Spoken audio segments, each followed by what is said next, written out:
welcome to the Maloney Digest Wednesday night special here on the fucking October the 13th, 2021. It's me, Martin, in the house with you all. Very, very good to see you all. There's nobody in the mix now. I'll wait until the room fills up with a few people, a couple of people in the room now. Who are we getting on? Who we got in the room there now? It's here in the comment section. There's no comment section there now, and I don't know who's watching. There's one person watching anyway now, so we'll hang on a few minutes and see what the crack is here. There's a couple of lads, 5 people in now. It's grand stuff, lads, grand stuff. 5 people in the room now. 5 people in. Okay, we got 5 people now. Is there any comments in the comments section? I'm looking there at the comment section now. I don't see. Oh, okay, we got Paul Piker, Sham, how's it going? Paul, it's great to have you here. And Peter Holland, fucking Peter Holland, Colin O'Reilly, geez, great to have you, fucking fair play to boys. Colin Riley here and Adam Maloney, not with the fair play, another Maloney from the Maloney franchise. Juvelita, how's it going? How you fixed? Great to see you now. Liam Murphy, oh, it's fucking savage to see you here too, Liam. Martin Hughes, it's been a while since I've seen you around these parts and the internet now. It's good to see you all. 15 people, Jesus, great gang up in the house tonight. Jeez, tonight. Oh, there's something else. I don't know why I'm talking like this. Do you know, I've done the chin lips now. It was on Pat Baker. Jeez, Pat, how are you getting on? Good to see you. I'm all right now, Texas Pete. How are you, Pete from Texas? Whereabouts you from there? Arlington in Texas, is it? Or is it you up there around Austin? I heard Austin's a nice old place to be sure. No, all right, yeah.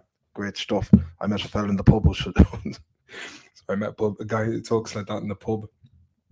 It's just a great classical country man.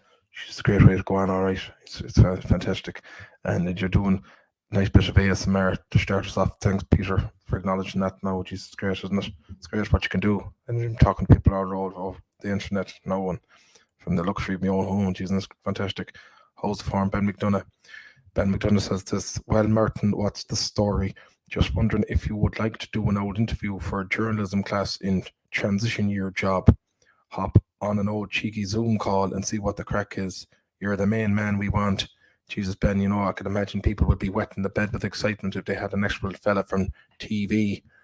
Even though now I've moved from the small screen to the really small screen now, but sure, look, I'm tipping away off now and we'll see what the crack is. I know, Vigente, no, Big Mickelson, man, I trying out on the stream. No autographs, how you doing? I am aware of that. Did you not think I didn't know that? I'm aware of that. Yeah, well, the whole Pitts thing came from like Bradley, William, Pitt. How about Dr. David? Dr. David's in the house too. We'll see who we can get on. It's I'll put on, first of all, we'll put on the link if anyone wants to come on for a bit of a call with your main man here. I can definitely leave a thing in the chat group for you. Have a word in the chat. So if anybody there in the chat wants to jump on and talk shite to me, by all means, you're all very welcome to the chat. We have Kirk Monroe. Martin, was the skyline from the RTE series hired, or was it one of the cast's car? Well, Kirk Monroe, I'm very glad you asked that question. There was a fella called Paul, and he was a nice fella from French Park, just outside the Mayo border with Roscommon, and he let us borrow it, but out of decency, we gave him a ball of money to make sure that any inconveniences that he had with the Skyline 25th anniversary edition had been replenished. Ben McDonough, here we have Ben, young Ben. Hello, Ben McDonough. You have the top off. Are you channeling Tommy Boo by any chance? Yeah. You know yourself. Good. Where do I'll throw an old top on. Sure. I'll be back in a second, right? Hold on. Throw it on there. I'm old enough to be your owl lad, so I like to see young fellas just fucking being like, how's it going? I'm a young hard cunt. Excuse me language there. Hello, G. Lee. Hello, Martin. Are you doing a bit of video? Oh, I am indeed. I haven't done a bit of video now for about 2 weeks.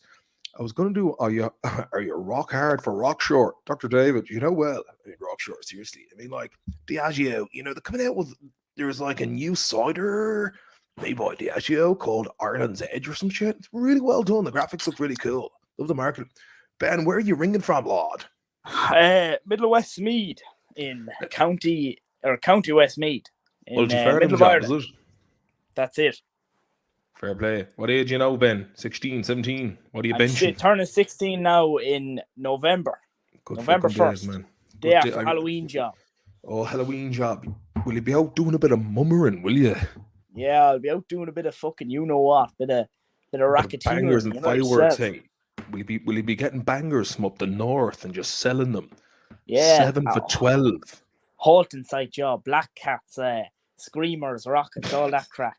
Are you in Mullingar, McDonough, yeah? No, I'm closer to Athlone now. Closer to Athlone. Oh, nice touch. Good to be talking to you now. It's an honour. Do you know what I mean? Hey, you're very welcome, Ben. You're very welcome, lad. It's good to have good to see that there's young bucks out there who value the chat from old dogs like myself. Old dog for the road, young dog for the boring. I was putting that comment there about the interview because we were told today in journalism class that we were told to interview.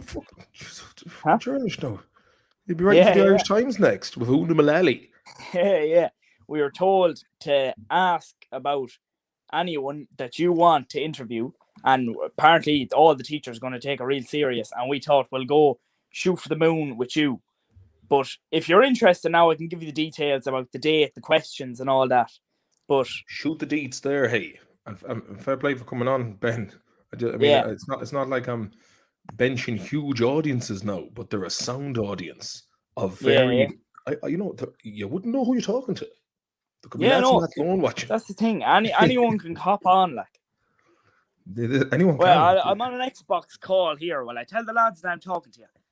But keep it handy, because they'll be flooding the fucking thing with lads from Tranmere going, oh, ask fucking wishy-washy to shout out for fucking clamshell McGonagall.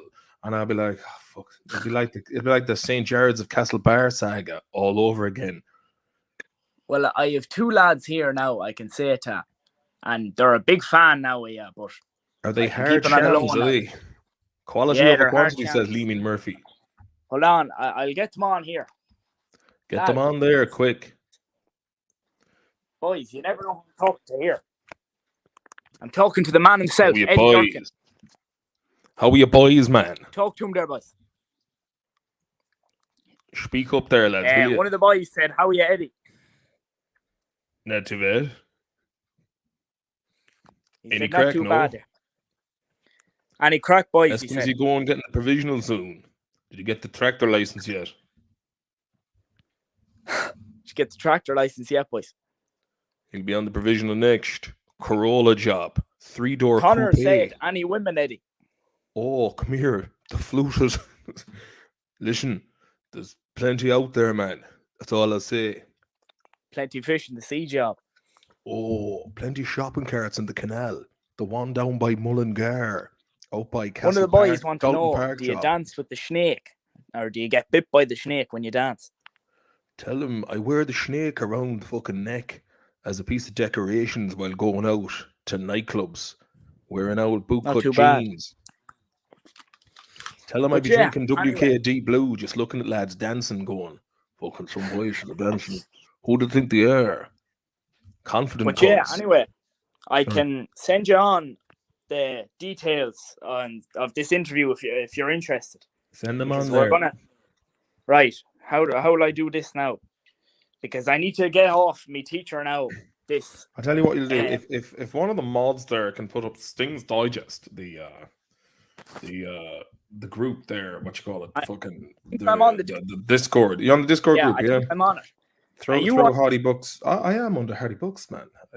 Johnny Sideways. How are you, Johnny? Stay with her, Johnny. Stay with the Johnny. I'll give you an old DM. I think my name is Ben McDonough on it anyway. It is indeed. Fair play to you, Ben. Right. So how's the weather over there in Athlone? I've not been back for a while. Oh, Jesus, sure. It's fucking pissing, shiting, fucking thunder, everything round that you can get.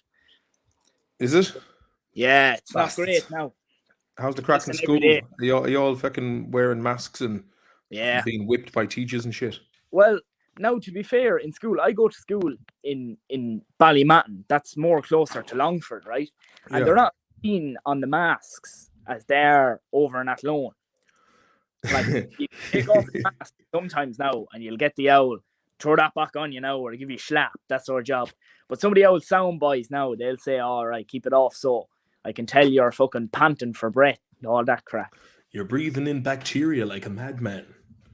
That's it. Come on to Scandinavia sometime. No one gives a fuck. No Really, one ever did.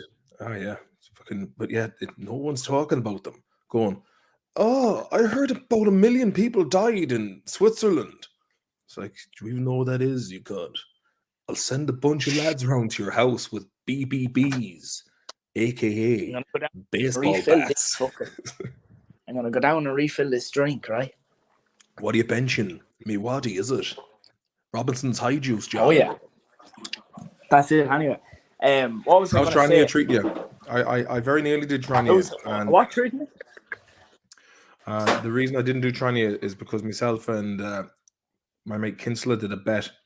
I can't remember. I think it was Chelsea versus Real Madrid or something in the Champions League. Hold on, the Wi-Fi's gone to bad now down in the kitchen. But tell me, I remember. So you saying, anyway, you were I put money. You had more Hardy books recorded, and you were trying to sort out a deal with RTE anyway. Whatever they were doing to get back up. But I'm not. Yeah, I don't know what the crack was. Actually, like I don't even know who's in. Cactus Riders in the house. Yeah. Hey, if any of the boys want to hop in here for chat, hop in. Top of Quack Junior beat job. But yeah, I'd love to see the episodes now, but one day. Well, we're waiting on Chrissy Perez to see what the crack is with this pilot myself and the cowboy did in the summertime. There'll be some good stuff. Graham Russell says loads of rotties. Thank you very much there, Graham, for the shout out. Dr. David says that alone looks like someone shut out Lego Garage. No. Johnny Sideways is considering popping in. Byron Kennedy. I heard you don't wipe, Eddie. No, man, I just go straight over the shower and wash the hoop over the fucking edge of it, man. Right. I'll ask you a question here, right? Arabian Dream style. Chairface is in the house too, hey. Claire Face, yo. Here, one sec. Any cunts want to throw a few fucking quid at the main man? Fucking PayPal me there and I'll go and buy some hash out of it. That up there now. Talking about wiping, right? Yeah. Do you wipe from the front or from the back? Because I've asked all the boys and they said that they wipe fucking when they're sitting down and they wipe from the back. So they throw the hand round the back while they're sitting fucking down on the toilet bowl. And I'm just asking now, it depends on what kind of cleanup operation you're benching. If she was dry shite, you go back to front. If she was a wet one, no, you gotta tackle it from both angles. You know what I mean? Yeah. These are the kind of discussions. Who are you Shawnee taunting by? Winter lockdown in Ireland looks inevitable. The bastards. Is that true? Do you reckon? Can you see that happening, Ben? Winter lockdown. The cold, the flu season starting up again. Just lock them down again for the crap. Fucking Freemason cunts. That's all they are. Freemasonic, Luciferian demon worshippers. They can all fuck off back to Leinster House, worshipping old fucking obelisk phalluses. I know well the crack with them boys. Catholic gods, as I. Actually, the old Pope Francis is only an old fucking reptile globalist cunt. Doing shit there behind his glass box now. You wouldn't know what he's at. You wouldn't be knowing, man. He'd be out just at himself under the frock, just looking at lads doing push-ups. He's not right in the head, that lad, man. He's only an old Scawthorn. Listen, right, I have to go, but I'll text you on that Discord anyway about this the details of this interview if you're interested. Sounds a bell, Ben. I'll check that out. Hey, come here. Fuck the New World Order, man. That's the credo from now on. Ben, fair play to you for hopping on. I'll chat you soon. Give me love to Westmeath, man. You'll get the Sam yet. I will do. I'll send love from Westmeath. Good lad. Fair play to you. I wish you luck now. Thanks, Ben. Right, appreciate that, mate. Good for cheers for hopping on. Good night, God bless. Now, there you have young Ben McDonough. For long-time listener, first-time caller. Cactus Rider says, I just pop in the neighbour's hot tub when they're not looking. nice and clean. No freaky cold water like a B-day. Oh ho ho, we got CM Fox in the house. Alan S. How's all? How's the peeps? Byron Kenny, any hash Eddie? That lad knows good lifting. Lick out B said, I normally wipe with toilet paper. That's the kind of that's the conversation tonight's going. If anyone wants to jump in, hey, anyone wants to jump in? Fucking here's the old. Oh no, that's the PayPal.me/Maloney Digest. Anyone want to fucking throw a few chips to this Hopalong Cassidy merchant here? Lob it in. But where is it now? The invite. Here we go. Hey, I haven't done any live streaming for about 2 weeks. I was going to do one yesterday, but I was like, oh, what's the fucking point? I had a bit of a dark night of the soul, but it's nice to get on, do a bit of chatting, keep the faith, man, keep the power up, chatting to the crew in the zone of the enders. I was watching a bit of the Paddy Pimblett interview I did at Christmas, bit of a while back now, 10 months to be precise. But it would take a bit of doctoring because I was after doing some Christmas shopping and I was out with the kids all day. I was fucking wrecked. So some of the questions were really fucking banal, such as, did you ever go to that sweet shop there by Church Street? Yeah. So any Paddy Casey on the guitar, asks Chairface. Paddy Casey, is it? What's he up to these days? Sean Thornton, what are you saying there? The Pope is a bad unit, Vatican, excluding the unjabbed to worship. Come here. Does he even have anything to do with Christ himself, really? He's one of those old Jesuit fuckers, kicked out of a load of countries for causing shite. Apparently they were the military wing of the Vatican. If you want to go full conspiracy, man, I'll go fucking bah. I'll fucking say some shit, man. Kev Johnson, can I come and live with you in Sweden? You can indeed, Kevin Og, come to Sweden. It has to be done. Is that a picture of you there, Kev, in a hotel room just chilling out? I haven't seen you for a long time, Kev. How are things, mate? Let me see. Sean Thornton, I jab it out with you, Martin, but I'd get you banned quicker than David Icke on hash. Look, if you get banned off YouTube, as McGregor would say, it is a beautiful thing. Paddy's put on a comedic amount of weight. Stateside would rank his width as wide. I must have a look at Paddy Casey 2021 and see what when metabolism starts slowing down and you're stuck in, you can't do nothing all year because you've got some soft-handed, buttery pricks telling you what you can and can't do. Oh, geez, he has his butt on a bit. Yeah, he's not too bad. Like he's schwelt a bit. Like he's just a touch schwelt. He's done a bit of a Johnny Travolta.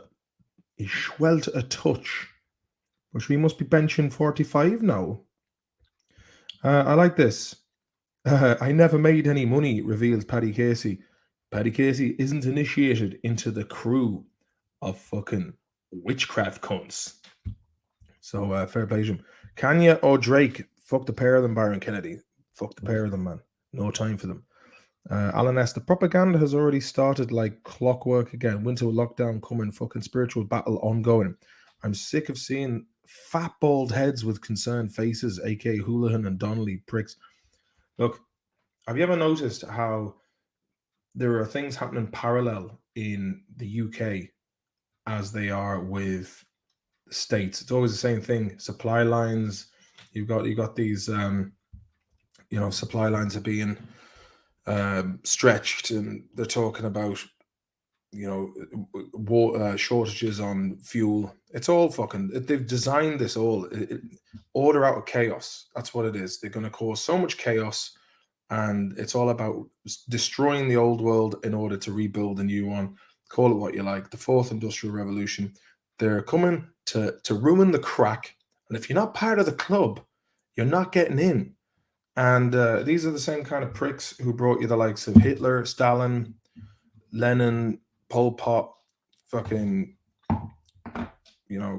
any other tyrant in the past. And they don't give a shit, man. They don't view human life the same way we do. They don't care. They don't care. Marty Party, watch the Hardy Bucks movie for the first time, bro. Amazing, man. Who wrote the Rockier Road to Poland song? And did you sing with Shane McGowan? That was actually Johnny Cronin, the Cronin brothers, who at the time with my mate Fikra Milner were in a band called the Aftermath, but they are Shane McGowan's resident band, so they play with them. Good lads, man. Shout out to the Cronin boys. They were like, "Did you get me?" Martin was there fucking talking about bloody secret societies and lads putting one hand over the fucking face and doing the 666 hand sign. I was like, "You won't see me doing that shit, lad. You won't see me doing that shit." Gonna be sorry.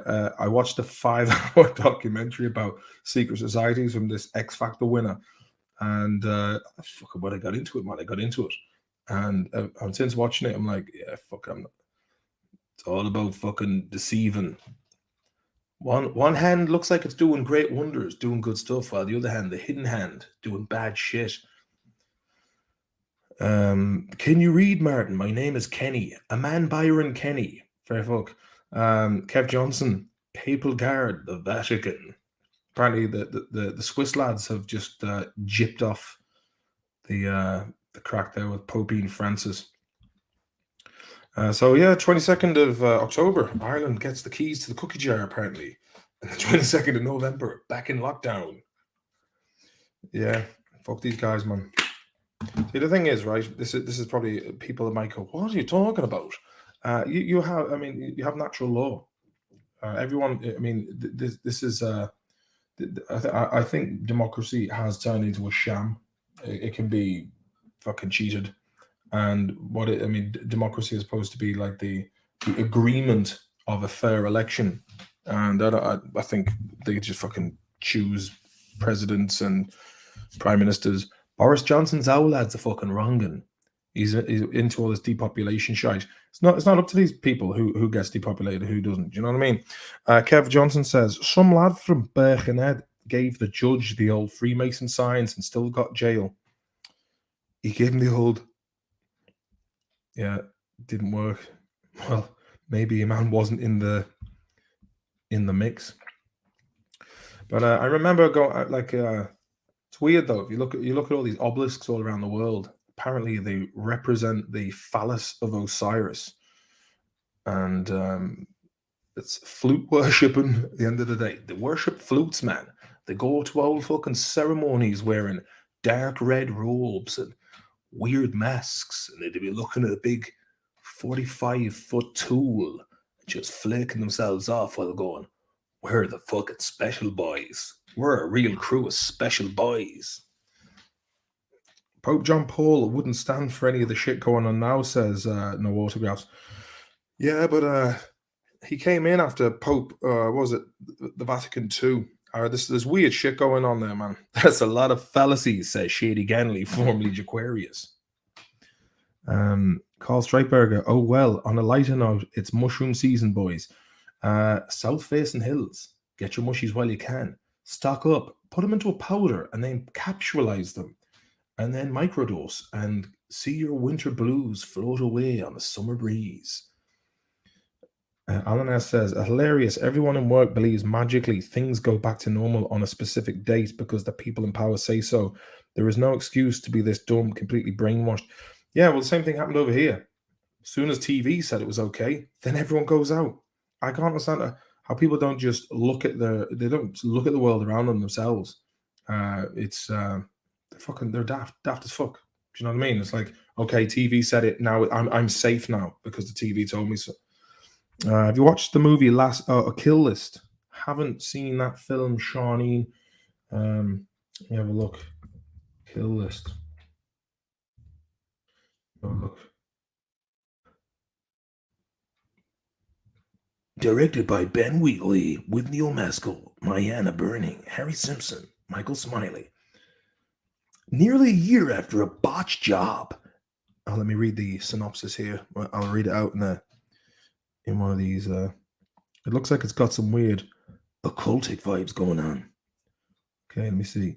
Nearly a year after a botched job, a hitman takes a new assignment with the promise of a big payoff for the 3 killings.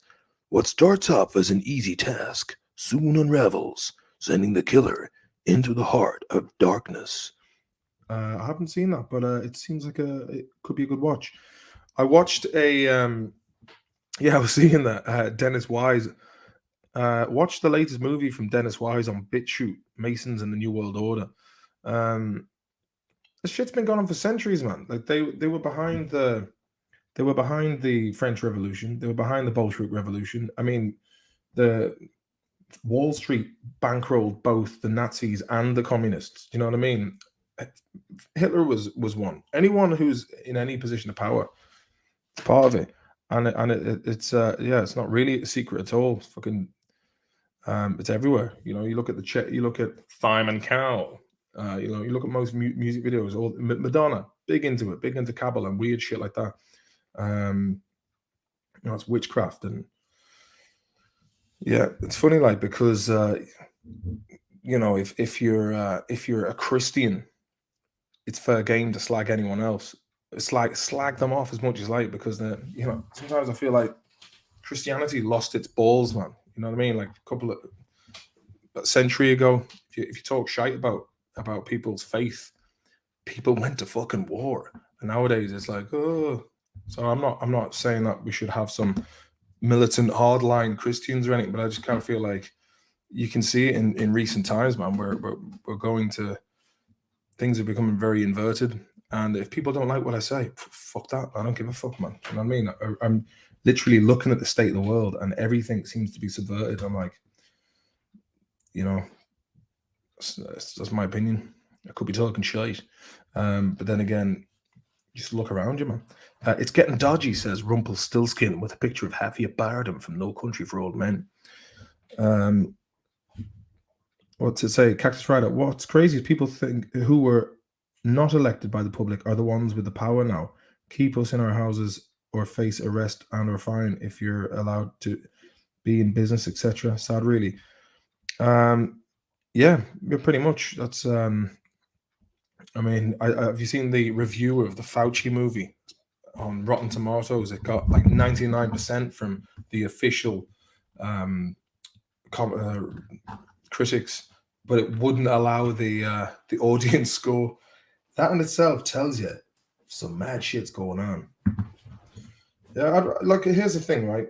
The way I live my life, and I try to do this from now on, and there's certain things that I think that I wouldn't mention, because there's people out there who aren't equipped with the cerebral functions to be able to take an idea on without like shit in the bed. But I've been into this shit since I was about 12, and yeah, so I found it, you know, the esoteric and the occult quite fascinating. You know, it's like a whole parallel thing that goes on underneath the scenes and or behind the scenes, and everything is done in symbolism and signs. And once you start seeing, like, me and the ex-wife, one thing we used to do is watch movies, and then once I started like seeing the agenda in films, I was like, I'm not watching that shite. I'm watching this fucking shite. She was like, oh, we can't even watch films anymore. It's ruined our lives. And I was like, I'd rather know what's going on and it be shit than live an oblivious life of, you know, basically the old adage. Well, if you look at the truth, if you know where you stand with the truth, so it's always good to try and live by the truth, because if someone basically, let's say your spouse is cheating on you, would you rather ignorantly just go, oh no, it's fine, she's not, no, he's not, or would you rather just, you know, fucking hear it straight? Or if you were diagnosed with a serious illness, would you rather someone goes, it's all right, don't worry about it, or just get it straight? Because once you know where you stand with the truth, you can deal with the truth. So truth is an important part of life. CJH93, Netflix offered you a Hardy book series. Would you take it? Fucking course I would, man. But I wouldn't be fucking throwing any woke shite into it. If anything, I would be deliberately railing hard. I'm on the real heavy stuff, like a ball of hash, man. Up there she goes. Rocky 11, great tune.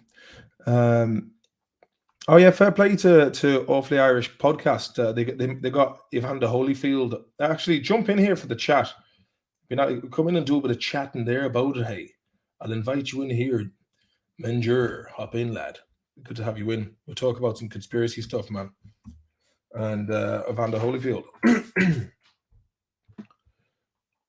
Hop in there now. BlackRock and Vanguard own everything, and Selected Bloodline own them. Yeah, I mean, they basically own everything. Citadel, Vanguard, and BlackRock. How many people can tell you that? How many taxi drivers do you know who you get a taxi with? They know, oh, just see Ronaldo's gone to United for X amount of money, but they won't tell you how who's actually running the fucking planet, who's actually making policies that affect your lives. Melody Pugh, how you getting on? Any crack with you? Looking well in the picture there, Melody. Fair play to you. Corey Grange was the crack. How's the form? I'm all right, man. Yeah, Marty Party says, Governor, shout out to me brother there, MC Renegade, AK French Toast Glasgow version. There you go.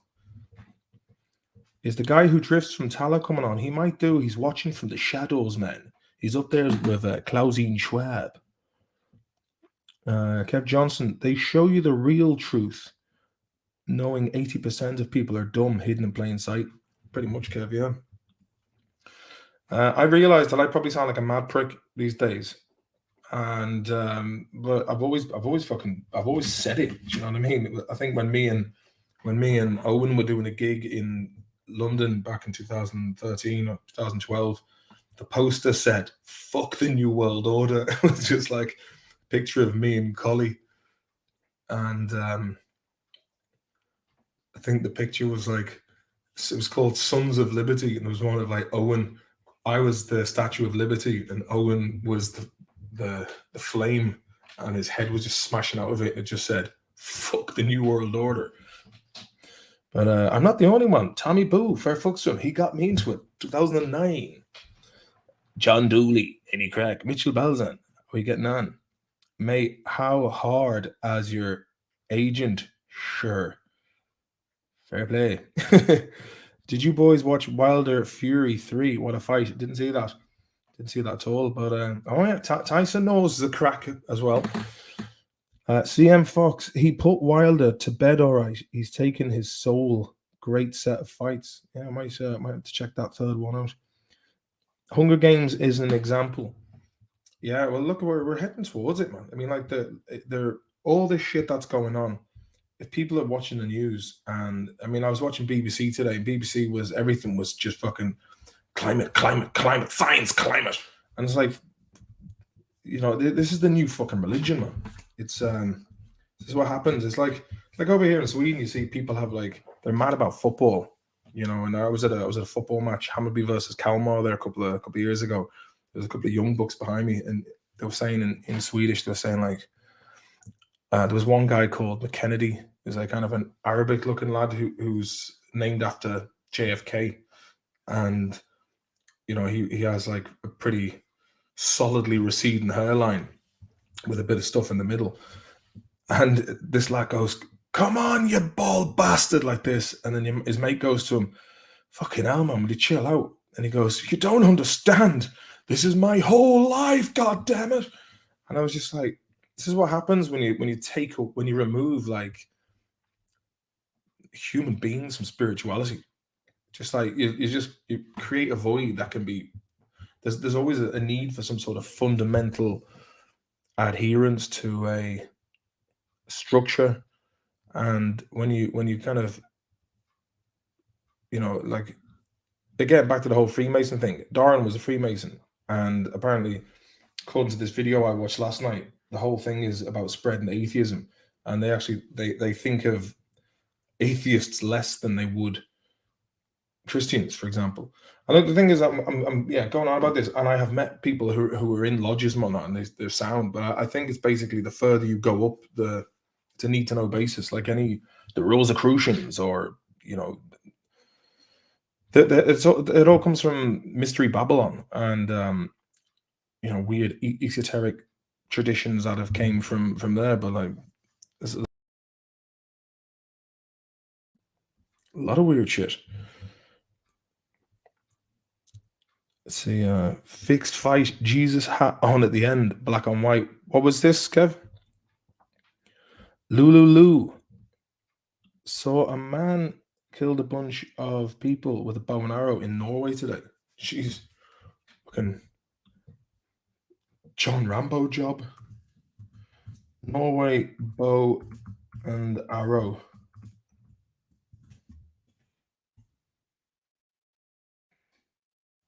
Several killed in Norway. Jeez, man, it must have been fucking Legolas from Lord of the Rings job. Kongsberg. Several killed in Norway, bow and arrow attack. Several people have been killed and others injured in Norway after a man used a bow and arrow to attack them. Police received... okay, how many people?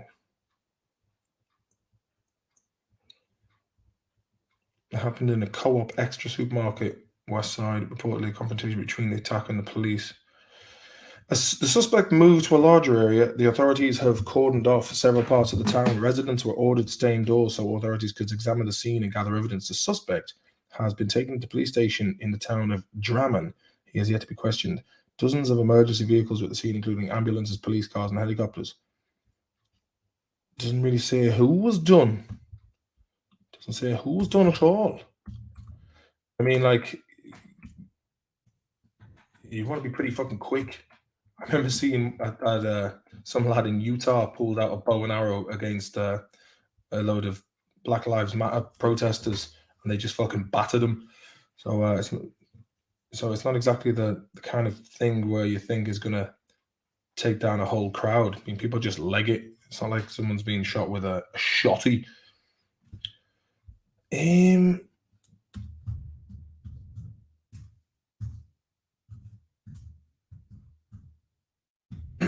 See what comes up here.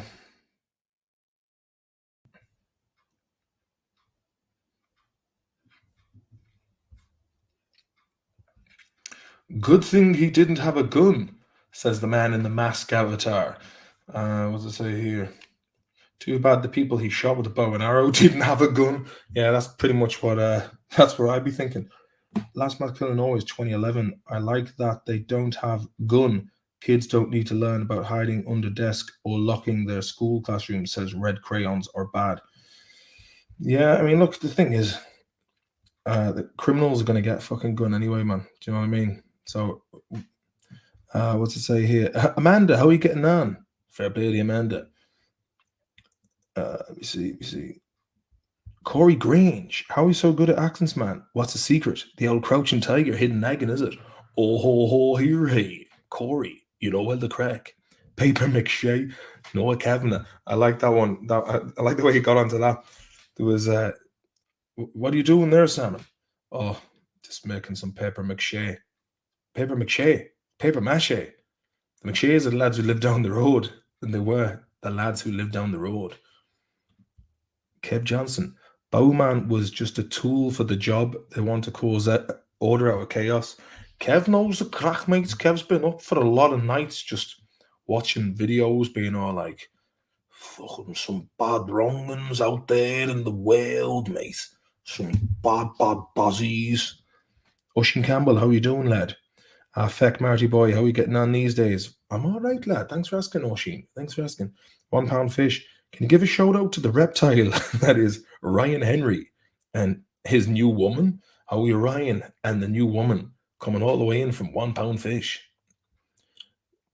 But does he know what a springle tree is? Willie Breen, how did you keep up the laughter throughout Hardy Books? It's kind of weird, like when you get used to it. I mean, sometimes you'd have to just do a couple of takes and then you'd miss some of the magic. Men Keane, how are you getting on there, lad? But if anyone wants to hop in, banning guns is like drugs is open season for criminal monopoly.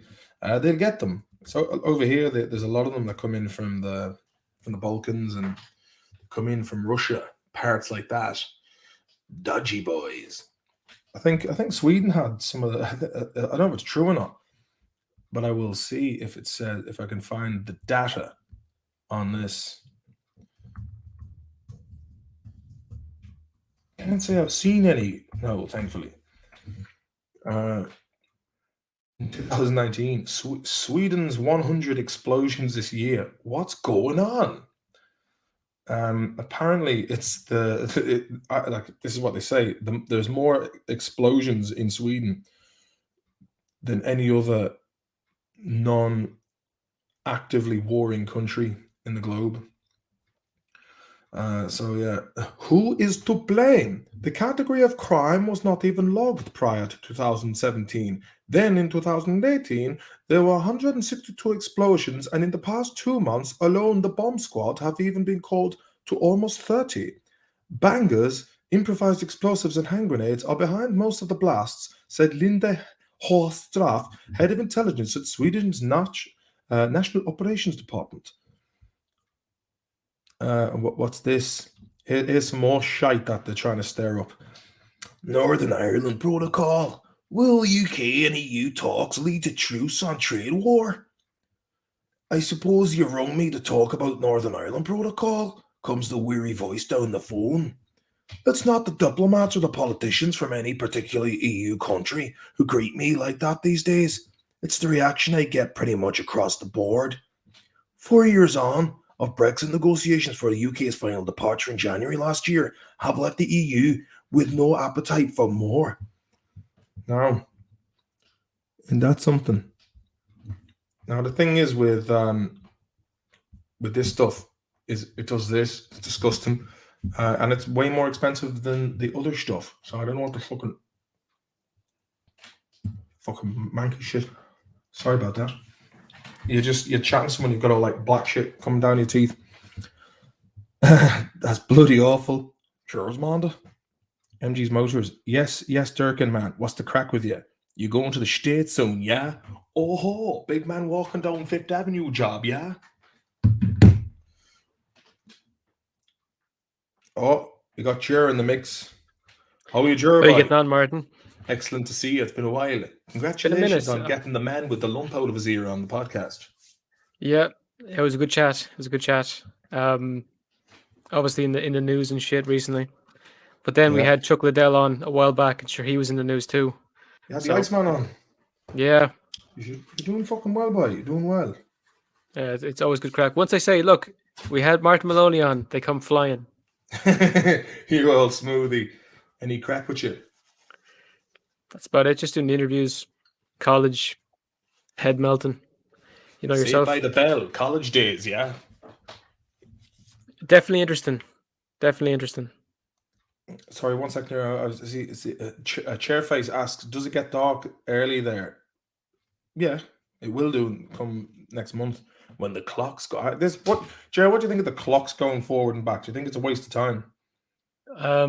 Isn't the EU supposed to stop it fairly soon? I fucking hope so, man, because it does me head in, to be honest with you. I'm sick of it. Yeah. Leave it with the lie in, or just leave it summertime. Just stick to one thing, because sure, it's nice to get the stretch in the evening when it comes to summertime, but it's nice to get the lie in as well. But I'd like to stretch in the evening. I'd say keep it to summertime. Leave it now. Would you agree? Mm. Yeah, you love it when it gives you an extra hour's sleep, but when it takes one away, you're crying. So, especially if you've been out in the fucking rip. Shady Ganley from the Aquarius is a huge waste of time. Tractors have lights on them now. But as my mother would say, it's for the kids going to school, but apparently it wasn't. It came from World War One. If that's Sean Thornton says to you, how's the crack, chair? Chuck Liddell, some legend. Don't believe the accusations against him. What accusations are these? He apparently, there's a domestic violence thing with him and his wife. And what he says is there was two options. His wife was going to go to jail, or he was going to go to jail for the night, blah, blah, blah. And Chuck Liddell, he says, look, I'll go. He said, online, he says, this has been brewing over for a while. There's been mental health shit going on in his family for ages, but it's the first time it's became public. And just to leave him alone while he tries to fix it out for him and his family. Fair enough. And leave the man alone. We got Corey. Should we bring Corey into the mix and see what Corey has to say? Bring him in, Jer. Man, Corey, how are you getting on? It's fucking Jack Black, hey. Where are you ringing from, Corey? Dublin. I'm in Dublin tonight. Good lad. Whereabouts are you from, Dublin, pal? Whereabouts? What are you up to? I'm in town. I'm not doing much. fucking in town, fucking fair play, man. You're down the docks now, hanging You know around. yourself, yeah, you know yourself. Not doing these, man. Not doing these. You're getting the old black cap Angerson for the fucking Halloween and all. A couple of bonfires, man. Fucking Kev Johnson says, "Bow's eating job." But thing. Are you a long time listener, first time caller? What's the crack there, Corey lad? I've been in a few times. Big Brooks fan. Good lad. You get some real talk on the Maloney's Digest. Tell you that for nothing. Tell us what's on your mind, mate. What you want to talk about? You must have questions. I think he's frozen stiff. Fucking some men for the mushrooms. Oh, he's gone. Gone. He'll be back. He will be so back. Excited, he froze. The Fucking internet, disappeared. The bandwidth couldn't handle it. So any other guests coming up? Who have you got in the mix? You know, Cheap Heat's getting some big. Like they had Chris Hansen. Dude, the shit I would do to talk to that guy. Yeah, get onto Cheap Heat Productions, and they'll. I mean, like, yeah, if I'd like to get him on as well. Do you ever remember that? There was a thing called Cheaters, and it was the guy from Cheaters was apparently stabbed on the boat during the episode, but I think it could have been of a fit up, man. I don't know if it's a lot of that. Did you ever watch that True TV? And it's anything but true. No, I haven't seen it. They get just this channel called True TV, and it's just all, set pieces and made up bollocks. No worries, Corey, mate. If you get your Wi-Fi fixed again, hop in. We'll do a bit of chatting. About who do you want on your podcast? I don't know, man. I've kind of I haven't really been thinking about it much lately, to be honest. I tried to get Russell Brand on it, but then he was got Shawnee in True TV. I don't know. I haven't fucking anyone who wants to come on at this stage.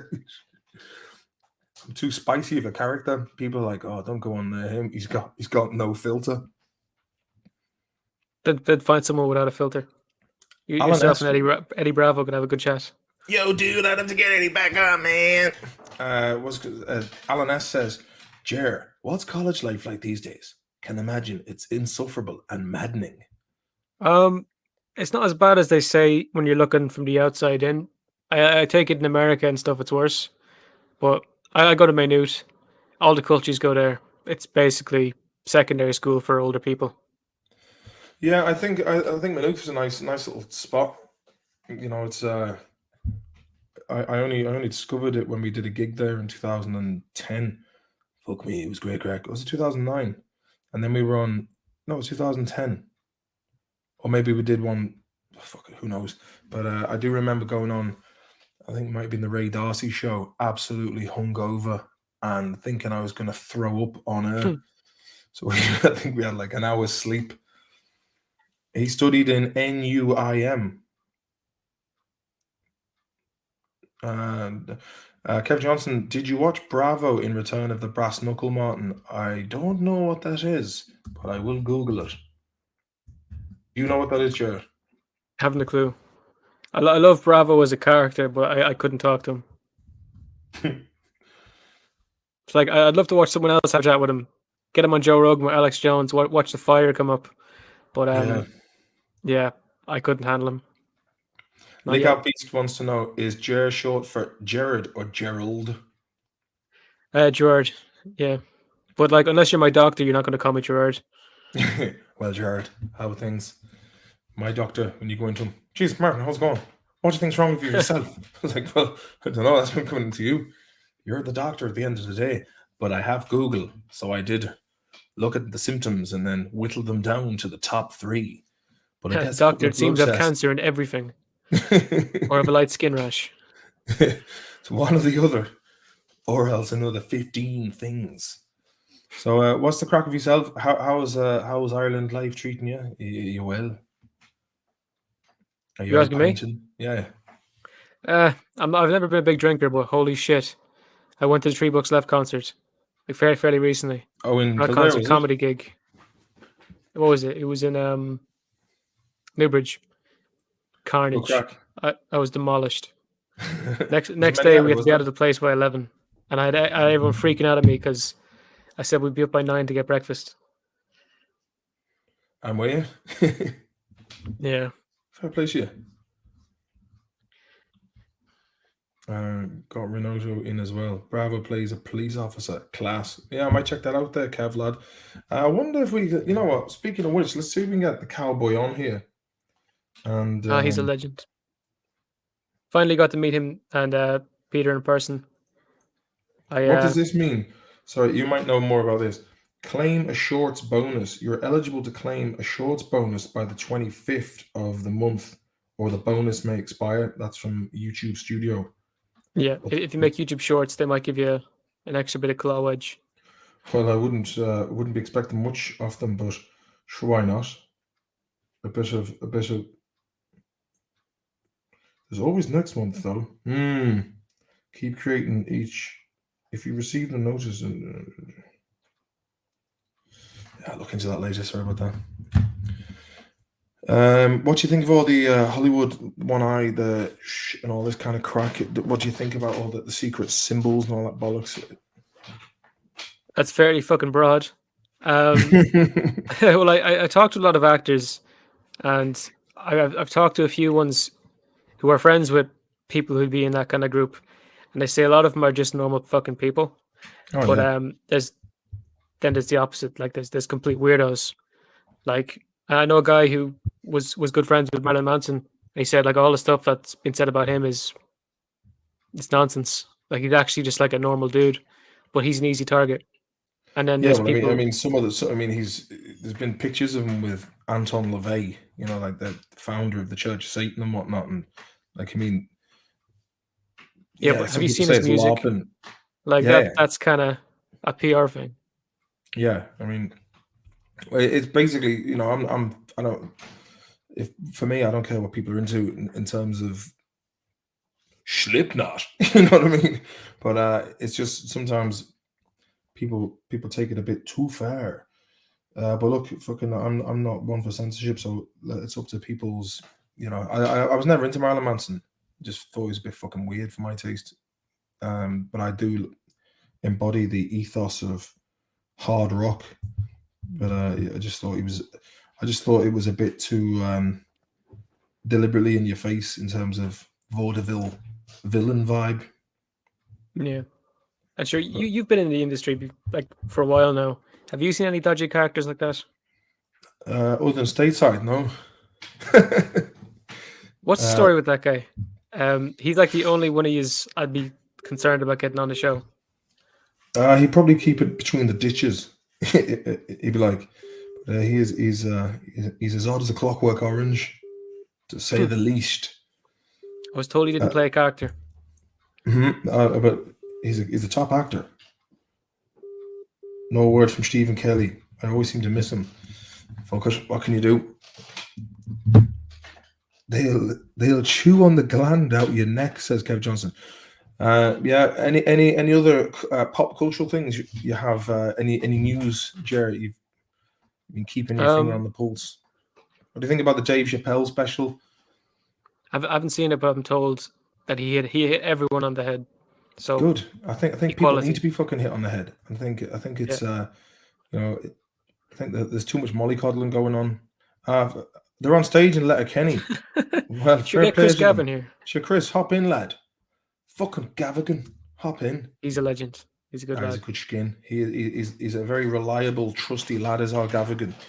I don't call him the henchman for nothing. I feel bad for going up to him absolutely steamed in Newbridge. Myself and a girlfriend went over to say hi to himself and Salmon. I don't think he understood a word I said. Why was he steamed as well? I hope he was. I hope he doesn't remember this all. But only inside thing I'd have at the moment is with the whole Tiger King thing. The whole which? We had Carol Baskin on to talk about Tiger King season 2. You had Carol Baskin on? Yeah. How did that go? Interesting.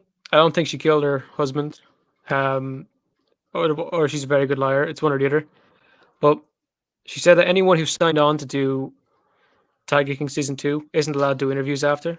She talked about the contracts they have and all that. But within half an hour of finishing that interview, we booked the guy from season 2 to get on. So the day after Tiger King comes out, we're going to find season 2 comes out. We're going to find out what the story was there.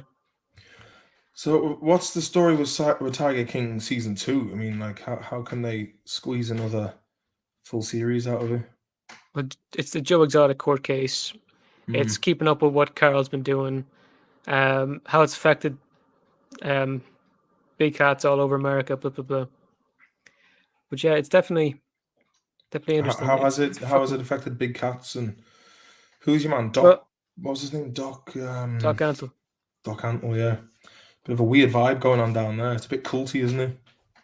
What you think? You think? Just but Carol Baskin, she got her way in the end. So like, private ownership of big cats is basically gone in the United States now, thanks to her. Yeah, but doesn't she like still own a load herself?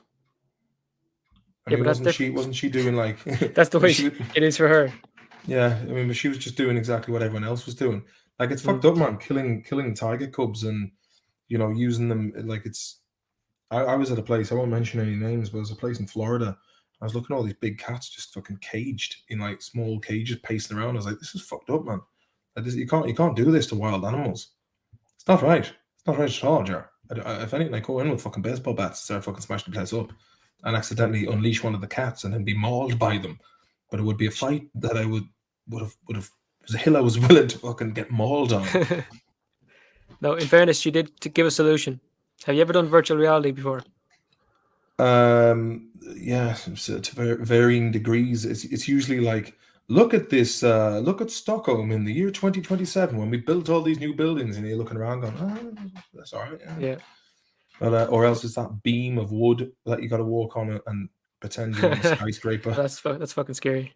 I haven't done that, but I've seen some of the reactions of people falling over into HD TVs and stuff, and I was like, I wouldn't do that. I couldn't. Sure, I know how it is in my mind.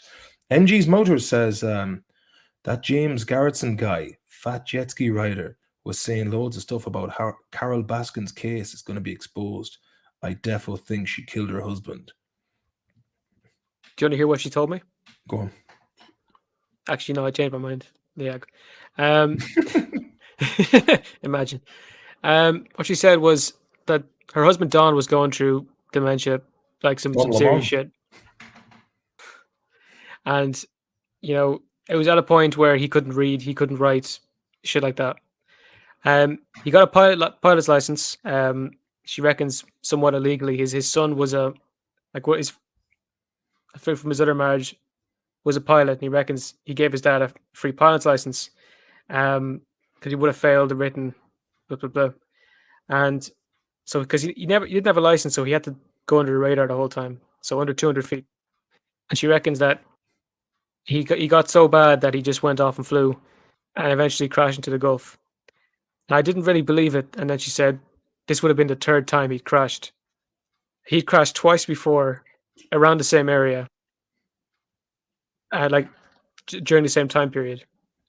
Strange way to do yourself in, though. I mean, I think he would have, I don't know, just got a shitload of gear and just did a Bon Jovi, went out on a blaze of glory, Thelma and Louise job, just drove a car into the Grand Canyon or something while being chased by the cops. You know, just go out with a bang. You know, go out with an adrenaline-fueled whoa, or else slip off and, you know, get a nosh while ODing.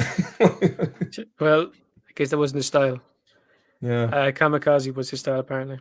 But fair enough. Yeah. Pearl Harbor job. What was it? He was. She reckons like that the reason so many people got like after her and like were attacking her is because they were getting money off him at the time when he was all fucked up, and that's her kind of excuse to why everyone hates her in Florida. Do you reckon she's any relation to Hillary Clinton? I mean, they look kind of similar. They do. We came, we saw, he died. They're all in it together, man. It's one big fucking circle of weirdness and badness. Tiger King 2. Pearl Harbor. I remember seeing Pearl Harbor in 2001 when it came out in the cinema. And I was just like, what a fucking daft movie. Like they were saying, they did like a bombing raid. Like in the film, they did a bombing raid and just started like fighting Japanese lads on Japanese soil. I was like, did that even happen? I just remember watching it and being like, this is a daft film if ever there was one. Apparently, at the end of it, when they were screening it, Ben Affleck was like, "So, what do you think?" And all the critics were this. Yeah. What to say here? Sean says, "Tiger bums man." Sure, it's happened. Hope it hasn't. Melody Pugh says, "You should go for the next 007." Could well do. Not getting it though. I wouldn't even get fucking. Wouldn't even get a part in Fair City these days. Cunts. Cuba Gooding running around with the cameraman on screen. The realism is astounding. Oh yeah, that was it. He was the boxer running around with the cameraman. Good times, man. Good times.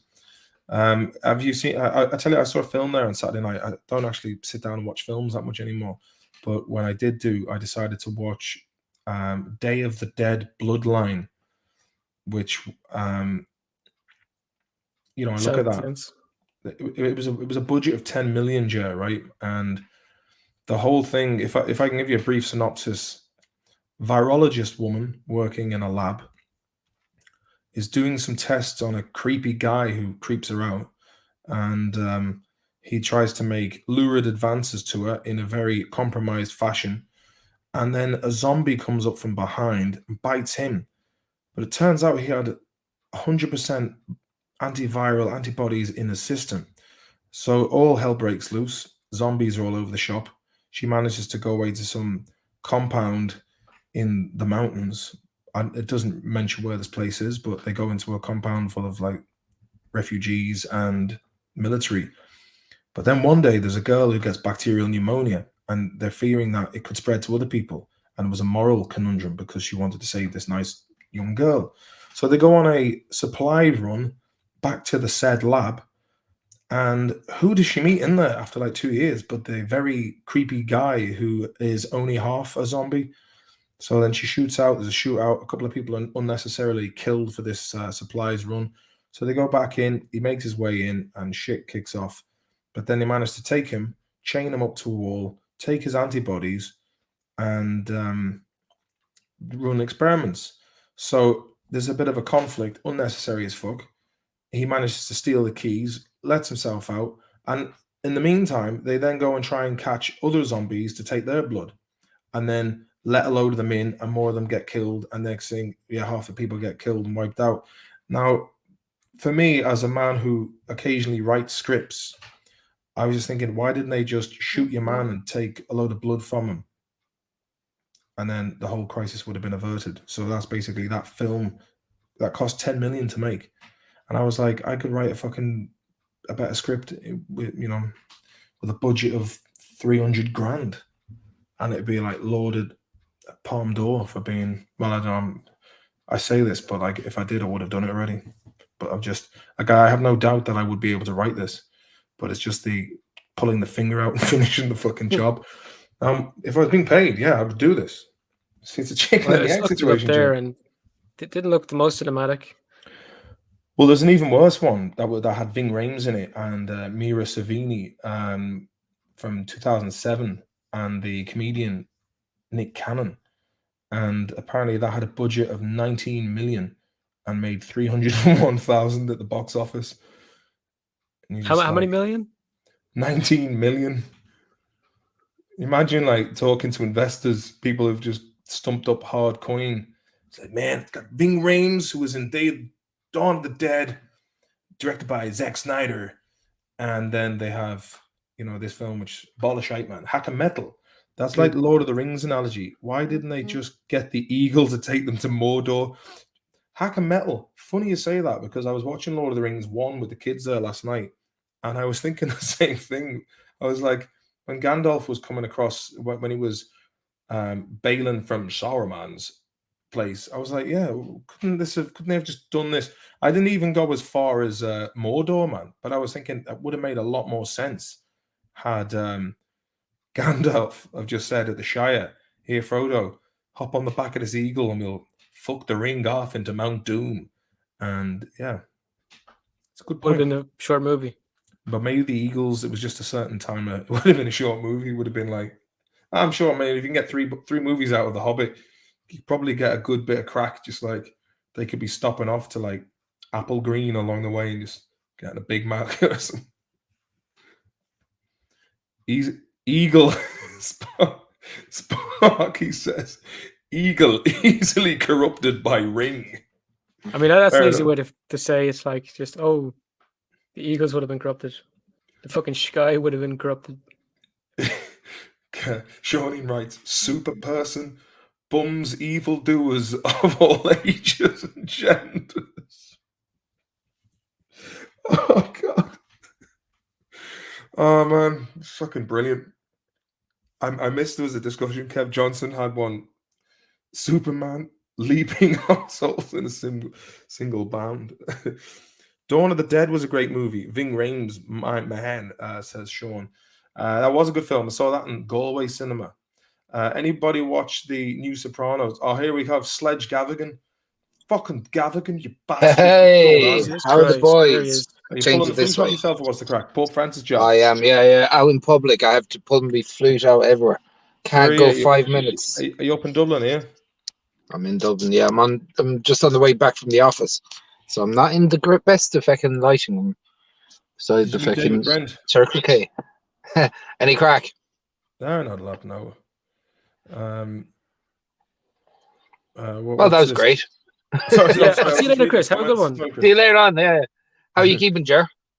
Groovy. I remember our conversation or I wish I didn't remember our conversation at the Three Books Left thing. I was In fucking Newbridge. mauled at the time. Look, it was great crack. Couple of pints were had. First comedy gig I ever went to. Incredible. What's Yeah. the If first you look, comedy gig you ever went to? In fairness to Stevie, he's a renaissance man when it comes to throwing a full package of, and it's like one of these old school talent nights where it sure it's is. a variety show. Come to the local variety show featuring Stephen Kelly of the Hardy Boats, Three Books Left. So fair play to him. He kind of he's rebranding, or he's bringing a tried and tested method of a full night's worth of entertainment and crack back in, and he's doing it himself and keeping it away from promoters who are like, look lads, the bar wasn't happy. You know, it's just basically saying he's doing it on his own terms without having to placate booking agents who give you the fucking runaround and tell you exactly what you should and shouldn't do, which isn't any of their business. Their gig, their job At the end of the day, at the end of the day, your booking agents, they're only there to book the fucking show. Mm-hmm. So fuck it. Yeah, Cowboys doing well. The lads did Galway the last 2 nights, so they did go in there. Sunday and Monday. Was there many at the gigs? Yeah, it's a small venue, 60 people or something. Huh? The old 55. Where? It's just off Fair Square. It's a pub, So I think they had 50 or 60 each night. So a nice little number. But the crack was good on Sunday night. I was there myself. It was a laugh. Good. I like the blue hue you have there in your face. Yeah, I don't know. I don't know where that's coming from. I think it's this fucking. There's a little tint on the windscreen at the top. I thought you'd stuck on one of those like Need for Speed, fucking Fast and the Furious neon lights under the Hyundai Coupe. I'm actually selling myself in Amsterdam right now as a transvestite.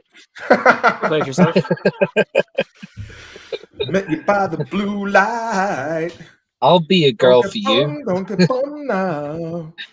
Kevin's got a flute for you. You're over here advertising now. Yeah. So the crack is good. The crack is good. You down me all lately, Chris? Well, yeah. I wasn't in the last week or so, but I was. I will be come Friday for a couple of days. So I will.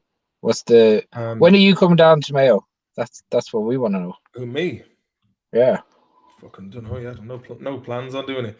I might do it after the 20. We'll see how it goes after the 22nd. But I just want to go back to Ireland as I remembered it, which I doubt it's going to be. Arid. Listen, it'll be the same boring place that you remember, or your memories are going to ham it up to fucking. This isn't the place it used to be. It used to be wild crack, and then you have to catch yourself and go. Actually, it was a bit shite at times as well. Well, I was thinking. I mean, like, look, if things are here's the crack. Here's the reality of it. If TV says everything's off, then it goes back to being the way it was. Simple as that. Yeah. I mean, But people it's been the way it was.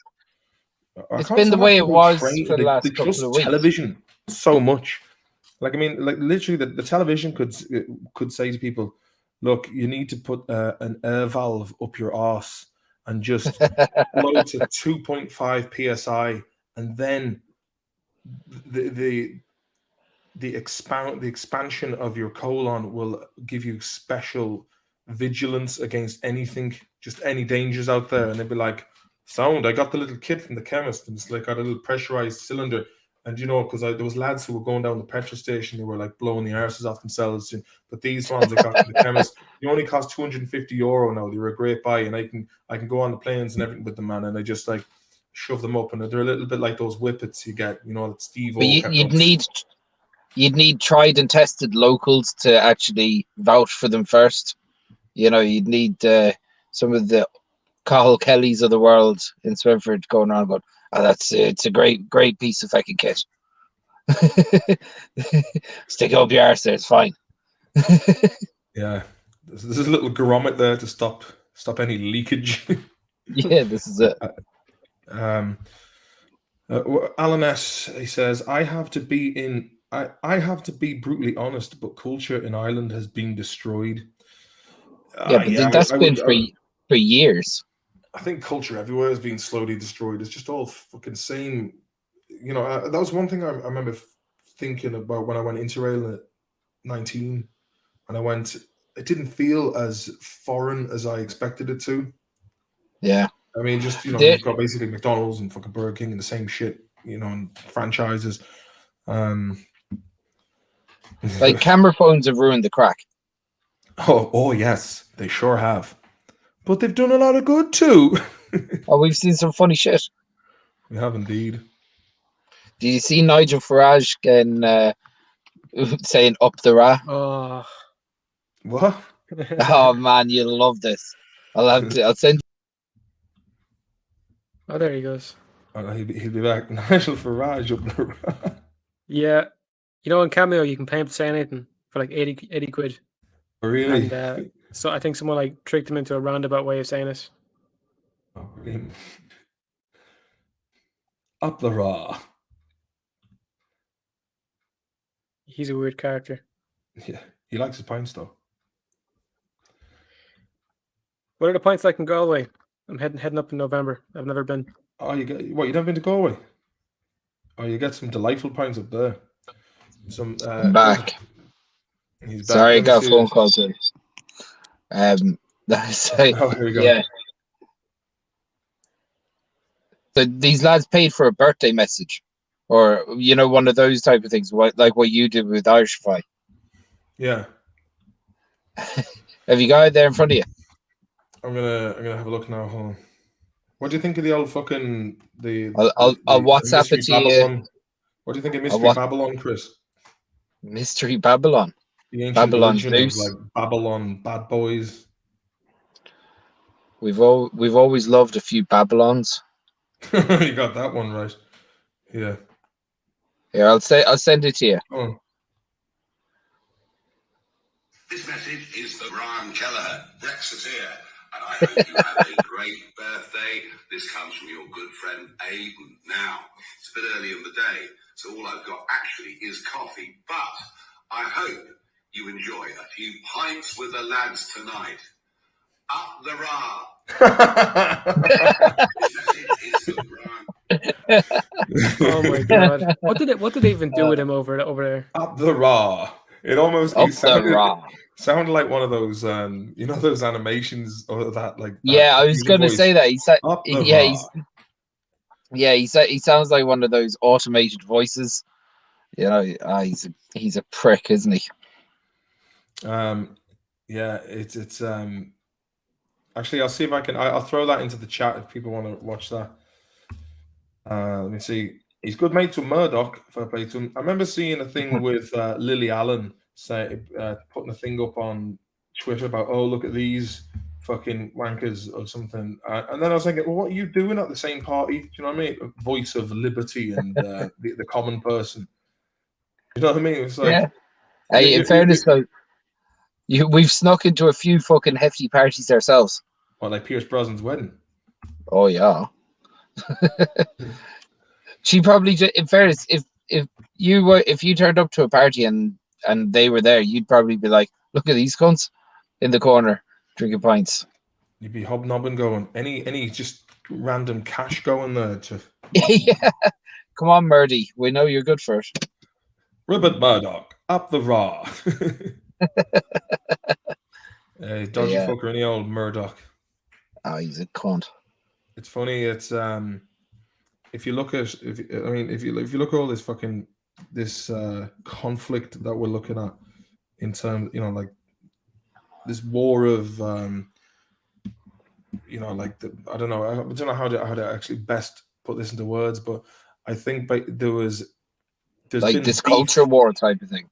Yeah, the culture war. Let's say Yeah. there's beef there between, there's long-standing beef there between Maxwell's and Murdoch's.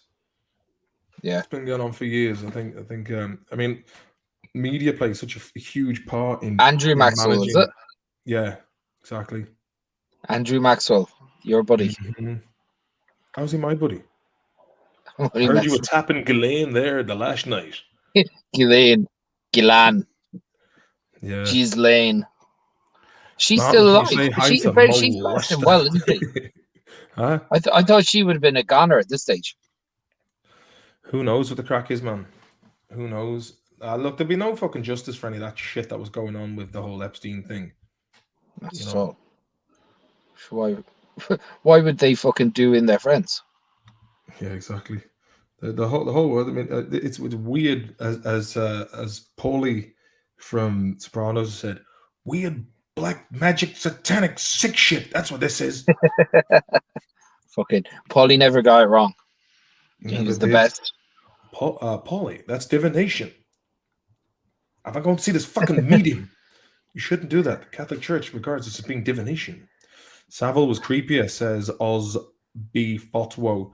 Yeah, he was a fucking dodgy bastard, man.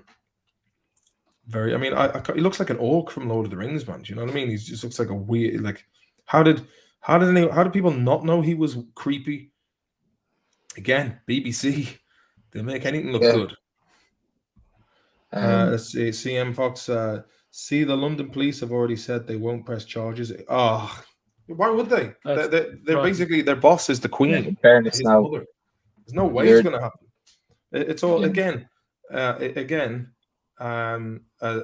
mate of ours, who I won't dob him in, but easy. He was saying his mate's dad was high up in his mate was high up in Scotland Yard, and they kept pressuring him to become one of the Masons, and then he was are you surprised? He didn't, and he became a pilot instead. How is anyone surprised that fucking Prince Andrew was a fucking nonce when Mountbatten was a fucking nonce as well? And it goes back years and years. Oh, Mountbatten was he the Queen's cousin? Yeah, so that's why he was in Ireland, because he was fucking I think he had an agreement with her. He was basically raping young boys in Sligo. Dodgy cunts, the old royals. Yeah, but this is the thing. These people, they're not like regular, normal people. Exactly. And then when you got the likes of massive media organizations making them look fucking great, and news pieces that make them seem like they're, they're godlike and infallible, and it's. I was in the pub the other day on SVT, the show, they were showing like some TV show. It was like I didn't know what the crack was, but they were talking about Pizzagate, and they were showing like On lads with fucking SVT. tin. Yeah, it was during like it was about fucking 5 o'clock in the evening as well. It was in the pub around the corner, and I was looking at it going, "What the hell is this all about, man? This is on like daytime TV." But then there was one guy who was wearing like a tinfoil hat, and then it had like the guy who was right. the shooter. You know, the guy who went in and shot he let one shot off, which just so happened to shoot the computer, but it had like James Alefantis and all this. You know, and apparently that guy was an actor as well, which made it even a bit more weird. But like, yeah. So basically, I was wondering what was about, but I was saying to like Haman beside me, it was like that was never debunked, despite what they fucking said. Even the Haji man, jam possessed. It was like they call me, you know, and that was debunked. It was like, well, mate, you know, there's no smoke without fire. And if you look at their fucking artwork, some really weird shit, man. You know what I mean? Of like kids who have been put in weird positions, and yeah. So to see that on, I mean, God knows what they were talking about it. But I tell you one thing: if it was me who was on that game show, I would have been. Hang on a minute here. You make this look like it's a fucking big. Oh, look at these fucking right-wing crackpots. But then it's like, hang on. You know, there seems to be an awful lot of fucking normalization of sexualization of kids. Example being cuties. You know, and What the fuck's cuties? you leave the fucking kids alone, man. Because if you don't, you get done. Obviously, it's morally reprehensible, but like, you know, anybody who's trying to fucking push that shit, that needs to be fucking nipped right in the bud. Yeah, I don't give a fuck it what was kind horrifying, of that bleeding goes heart as it is. softies come out of the woodwork, and they start like seeing all this shit now in the States. These parent-teacher meetings where they're now branding people as being domestic terrorists because they are basically concerned fucking parents from both sides of the aisles that are going like, why are you giving my 10-year-old child sexually explicit material? I mean, what is this with like sexualizing kids? Leave them the fuck alone, man. Let them have a normal life, and you know, just stop the fucking perversion of like.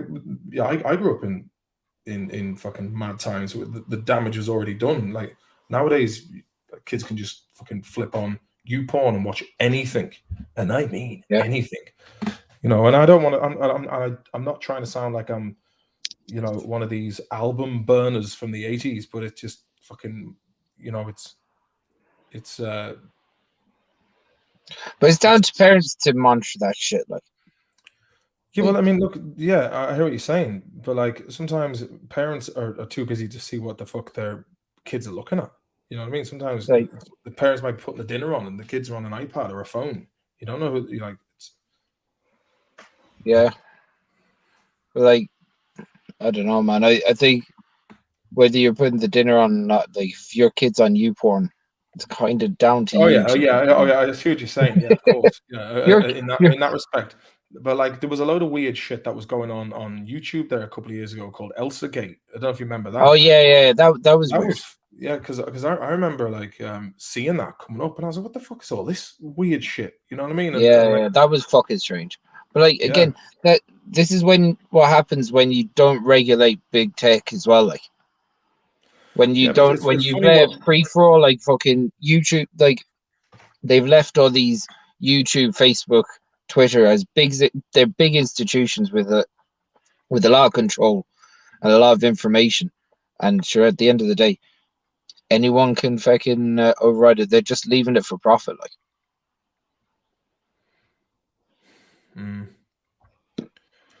Melody Pugh, she used to find her porn in the bush when she was a kid, as did we all back in the 90s. And how happy would you be when you found it?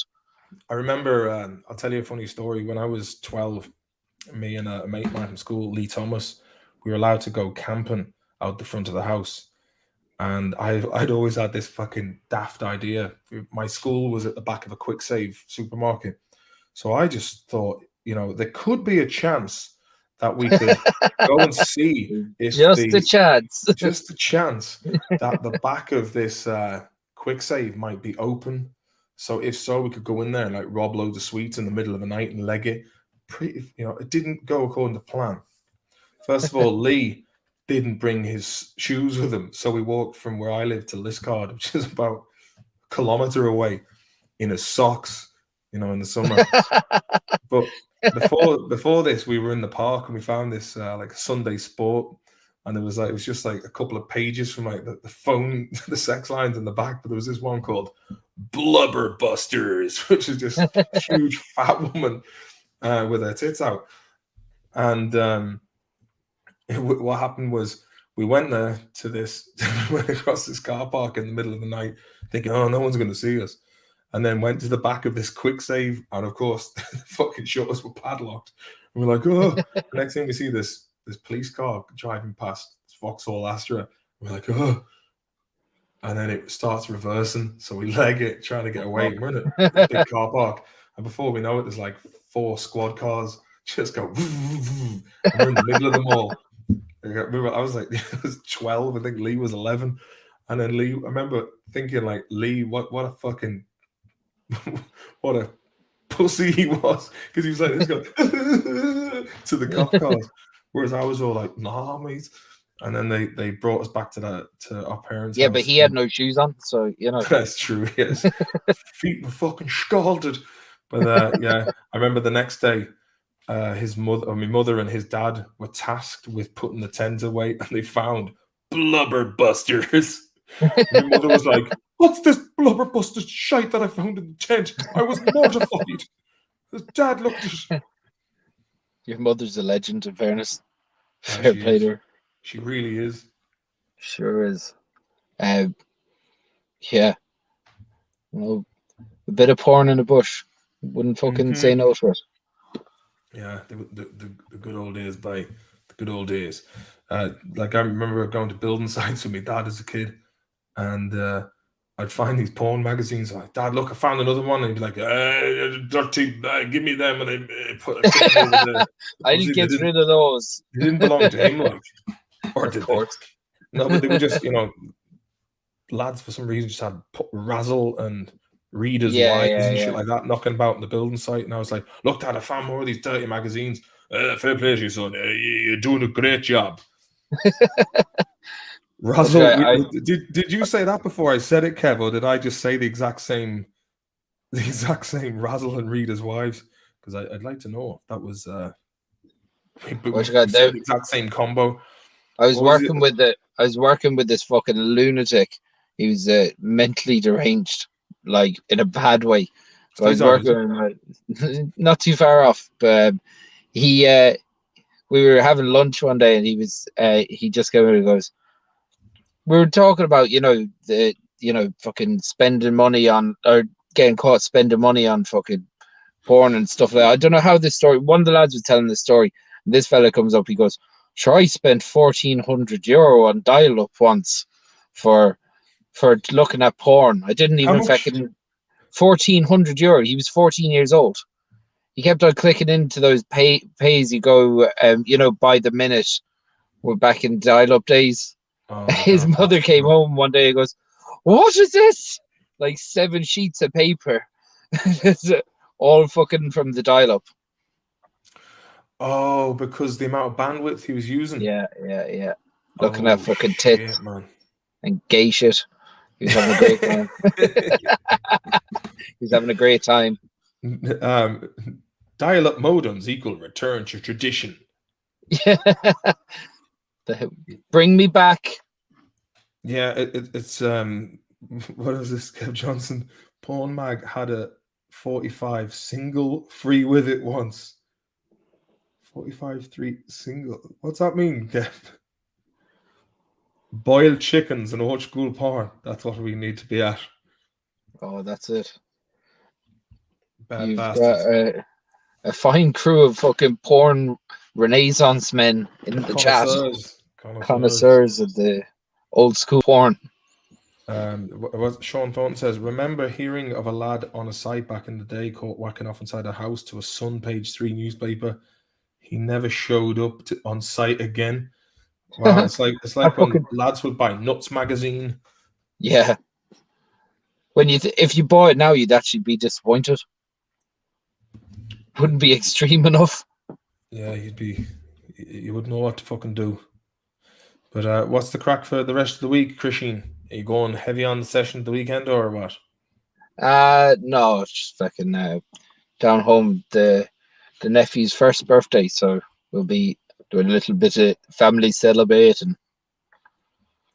Good lad. Whose birthday is it? The nephew's. All right. The Baba's first birthday. Yeah, man. Jeez, that's quick. Yeah, it'll be a bit of crack now at the weekend. Right. Hanging around. Hey, do you remember that video that I did it like 4 years ago outside the cottage with Owen? And I was saying, Bill Gates, the fucking wronging man. See, like, man, like people might be like, he's fucking lost it, man. I was like reading that thread. People would still say you lost it. Yeah. I mean, I'd lost it a long time ago, man. Like, do you remember sometimes you and it was one night you, Pete, and Steve came in. And I started going on about all this shit, and I could just see your faces going, "Oh, so boring. This fucking stuff again." It gets so boring after a while. Those. I mean, like, I think most of the people who come on here know the crack anyway. So yeah. And then other people would be like, "What fucking madness?" You know what I mean? And you mentioned entry level conspiracy shit to them, and they wouldn't know what to do. Like, I had a conversation with one of the lads in my band about 2 years ago, and I was like, "What the Pentagon?" He's like, "Yeah, I mean, what the fuck? I mean, that's just crazy. What are you talking about?" I'm like, "What? As in, like, you actually believe that there was a plane that hit the Pentagon? You believe that shit?" He's like, "Yeah, of course. Why wouldn't I? I mean, that's fucking crazy." Even though and then I was like, so that the most heavily surveilled part, like, you're talking about the main base of military operations in the States. Lots of top secret files disappeared in that. A lot of money, shitload of files of where things were spent, but just disappeared. Yeah, but I think was it the day before? Was it the day before Dick Cheney was addressing how they had overspent in the military, like $2 trillion? Yeah, Rumsfeld. Yeah, just the day before, just conveniently. There's some things that are just weird coincidences, you know. And as Shawneen says, lots of gold disappeared on 9/11. I heard stories about first responders who were finding fucking gold bullion, and I was like, no, leave that alone. But you remember, wasn't it Die Hard 3? That was where the gold depository was. It was under the Trade Center. Do you remember when that was it? Insane. Like, I remember as a kid seeing like Die Hard 1 and 2. Yeah, you know, plausible suspension of disbelief. But when you have Bruce Willis on top of an unmanned dump truck in a tunnel underneath New York being flooded by water, and then he just manages to pop out of a fucking sewerage in a spurt of water. Good at that crack. Yeah, and nobody ever mentions the third tower. Well, let's talk about. I mean, I'll talk about that. The third tower. You mean the one that came down 17 minutes before? There was a thing I sent to Eddie Bravo, which was unseen footage, and of course it's gone off YouTube now. But you can actually see the two support columns in the Solomon Building going, ba ba ba ba ba ba ba ba ba. Boof, the whole thing. And they say, it was a bit of an engine had landed on the building and a fire caused the whole thing to fall. What was it, 47-story building? And you're just like, right, yeah. And then you look at like the owner of the building saying, because of the sheer loss of life on that day, you know, we told the authorities to pull it. It's like, well, hang on a minute. So they managed to rig up those support beams in like fucking, 3 or 4 hours. I mean, it takes months to do like a block of flats in Edinburgh. And the Matrix had a glitch that day, Sean says. CM you actually had Eddie Bravo on? Yeah, I had him on my podcast. Man, I thought you were fucking joking the whole time. No, he was like, "Yo, dude, I got a question for you." I'm going to give that a listen. Yeah, it's on the Are you Hardy Books. It's on this channel. It's under the Hardy Books podcast. Are you married to the ball there, Jer? What you Yo, mean? dude, I got a question for you, man. I was like, Oh, what? I'm married to shut the up. ball. I was like, oh no, here we go. Shut up. But I was like, fuck it. You know, what Dude, I said I've was, had my bit with flat earthers. Fuck that. look. Here's the thing: flat Earth, not flat Earth. What difference does it fucking make? Like, let's say, for example, let's say if the world was flat, what difference does it make? We're still fucking stuck here. We're still under the same bullshit as we were last time. You know, it's not gonna make any fucking difference if the world was a bloody shaped like a horseshoe. Makes feck all difference, in my opinion. With the guy I had on, he gave a good reason why he should be worried. He said, "Yeah, it's flat. We're in a basin. We're in the Antarctic basin." So he believes in climate change, but he believes the world is flat, and he thinks like if it heats up enough, the ice walls are going to melt down. Like we're all going to drown. Because it's a basin. Yeah, it was. Yeah, but he's an idiot. Like, have you talked to him, Chris? No, they've been on to me a lot. They are fucking relentless. It's just like I never they're trying heard this. In the 50s, a B-52 bomber crashed into the Empire State Building loaded with bombs. It stood and burned for a few days. No way. I never heard about that. Didn't know that. You Google it. I fucking will. Why not? Loaded with bombs as well. All right, ladies, I got the hay 1945 for college in the morning. Good on you, Jared. Thanks very much for sticking. Yeah, apparently. Wow. Thanks for having me on, Martin. Hey, mate, it's a pleasure. You're always welcome here as well, Joe. And fair play. And for anyone who... That's for you. Big time, man. Big time. Jared, we'll see you soon, mate. We'll have to hang out again. Of course. And there he goes. Fair play to Jared. The Awfully Irish podcast. Give him a follow there, lads. What's this? Yep, the heat weakened the metal. Nobody thought the towers would go down. No expectation. The fireproofing didn't bond tight and could be blown off. They assumed only normal fire. Well, yeah, I mean, like I've seen that before. As in that was like not long after it. I remember watching a documentary on Channel 4, and it said like some of them didn't have enough of this heat resistant material that was sprayed onto the support beams, and then they said it was like pancaking. But then, but like you look at Grenfell as well, like it went up like a box of matches, you know. So they're like, it's not like building materials or these companies put any money into building materials as well, like. You know, so you like it. While it is, there's a lot of weird anomalies around the Twin Towers, and it still can't be fucking ruled out. Oh yeah, that it wasn't. Well, here's the thing as well. Look, and the passports they found in the rubble. Yeah, that was ridiculous. And like at the end of the day, it was 11 Saudis that they didn't go to war with Saudi Arabia. You know, so exactly. Yeah, that's a very good point. Yeah, if anything, they got very all the buddy. Bin Ladens out as well that day. Yeah, who were great mates with. I don't trust the Bush family. You know, let's face it. Yeah, I remember being out in Greece. Do you know what? Do you know what I fucking hate about? Like, they've rehabilitated George Bush as this like cuddly grandfather figure. Yeah. You're like, yeah. Look at Liz Cheney as well. When is this criminal? Tony Blair. Tony Blair is suddenly just fucking come out of the fucking woodwork as well. You're like, and what's Tony Blair advocating for now? What's his? Do you know what I mean? What's his fucking deal?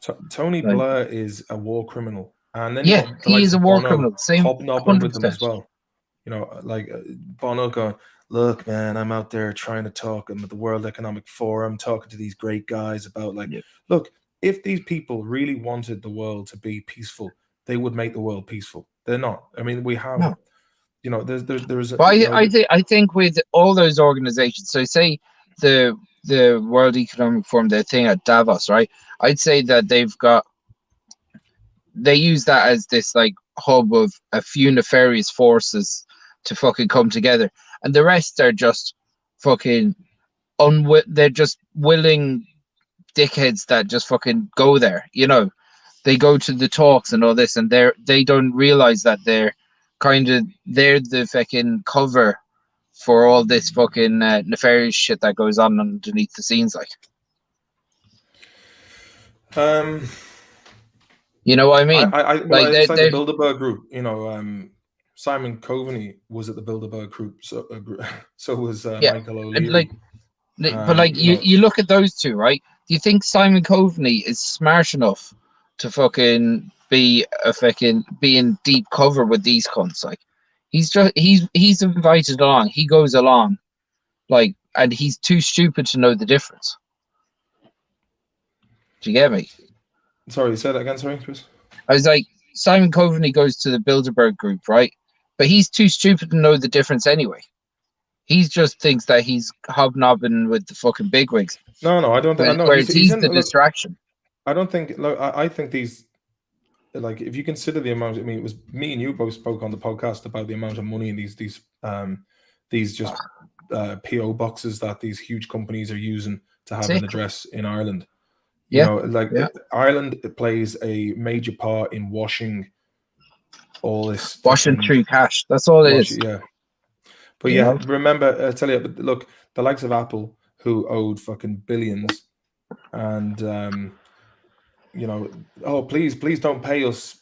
But when it's your average man like that greengrocer up in North Dublin who was done for garlic instead of apples by the taxman, he gets 6 years. Whereas we know fucking lunatics, even from our town, who might batter someone half to death and just woo, good behavior. Don't even go in. Well, that is the problem with the world. It's like you look. Ireland had the budget come out the last day, and that's just another excuse to hammer the middle classes, while to give fucking a big fucking write off to big corporations. That's all it is. You know. They're like, oh, well, Ireland are actually going to raise their corporation tax to 15% in line with everyone else. But there's more loopholes in that corporation tax than anything. That's why all these fucking companies are here. Yeah, they're taking the piss, man. They're a bunch of piss takers. And the likes of, I think Ireland, it's a small country, but it's an old country. And it's a country, I mean, if you look at O'Higgins, he was the captain of the Chilean army. Again, one of the Brotherhood. Same thing with Admiral Brown from Foxford. Yeah, the Argentinian Navy. You know, like this group of people, man. I think, I don't know. I mean, people can talk about bloodlines and people can talk about this kind of thing. I think there's probably a fair bit of intermarrying and royal families and whatnot that do go back a very long way. I mean, they breed themselves as if they're like breeding pedigree dogs. But I think whatever this oral tradition of esoteric... Wasn't World War One conducted between two of Queen Victoria's grandchildren? Or started between them? Yeah, wasn't it George of England and Nikolai of Russia? They were like sending each other messages about, but they were on the same side. It was, but look, they're all. They were all. I think she had grandchildren married into all the major families in Europe at the time. Well, she had fucking sent them up with this idea that they wouldn't fight with each other, and then they turned into the biggest fucking war of all time. Well, the other thing is as well. Apparently, if you want to talk about the roots of the Illuminati, is in the Bavarian Lodge. It was a guy called Adam Weishaupt who started that, and apparently, I mean, they talk about the Freemasons as a group was a benevolent. You know, it started off because so many people were building cathedrals at the time around Europe that they had to have like a union that basically took care of any, you know, families or left widowed, and it was kind of like it was like a construction union. But then they reckon that the Bavarian Lodge under Adam Weishaupt had infiltrated that because it had a, I mean, then beforehand you had the Templars as well, and Rex Deus, and the campaigns of the Crusades in the Holy Lands when they were actually trying to go after artifacts in Jerusalem. You know, the remains of Solomon's temple and you know, the Holy Grail. You know, even apparently, you know, like when you see the Indiana Jones and they're talking about the likes of, you know, the Spear of Destiny or these ancient artifacts, like then. And then the other mad thing is when you look at like shock and awe, when they started bombing Baghdad in 2003, it was called, like there was King Shokanah, you know, like Nebuchadnezzar, these Babylonian kings, and then they have this like the name of the bombing raid of 2003 was Shock and Awe. It sounds like Shokanah. So there's a lot of like this. I find this is, you know, for me a very something. It's like Dan Brown, man. Dan Brown, Angels and Demons. But I think that there's a lot to it, and you know, it's something. Yeah, but like it can't all be true either. Like sometimes it's so complicated that it isn't true. Like, you know, there's too many avenues of it. Like usually the most simple things are true. Who are you, Occam's razor? Yeah, well, this is it. But the thing is, like, it again, it's different levels of. I mean, there's a lot of these different fraternities and groups, and they've been going for a long time. And it's one of these things, I think, that there's ways of selecting candidates via next levels. So there's people who will never get out of, you know, let's say, let's use the Masons as an example. There's people who are only get to like the 5th degree, but they're not going to get any higher. You know, there might be 5th degree black belts. Well, no, because you know there's people. The majority of the people who are connected with it are good people. You know, and they go in because it's a handy way of. It's like going to a golf club or something. It's like, you know, they do a bit of charitable work and whatnot, but you don't know what the fuck's going on. I mean, there seems to be.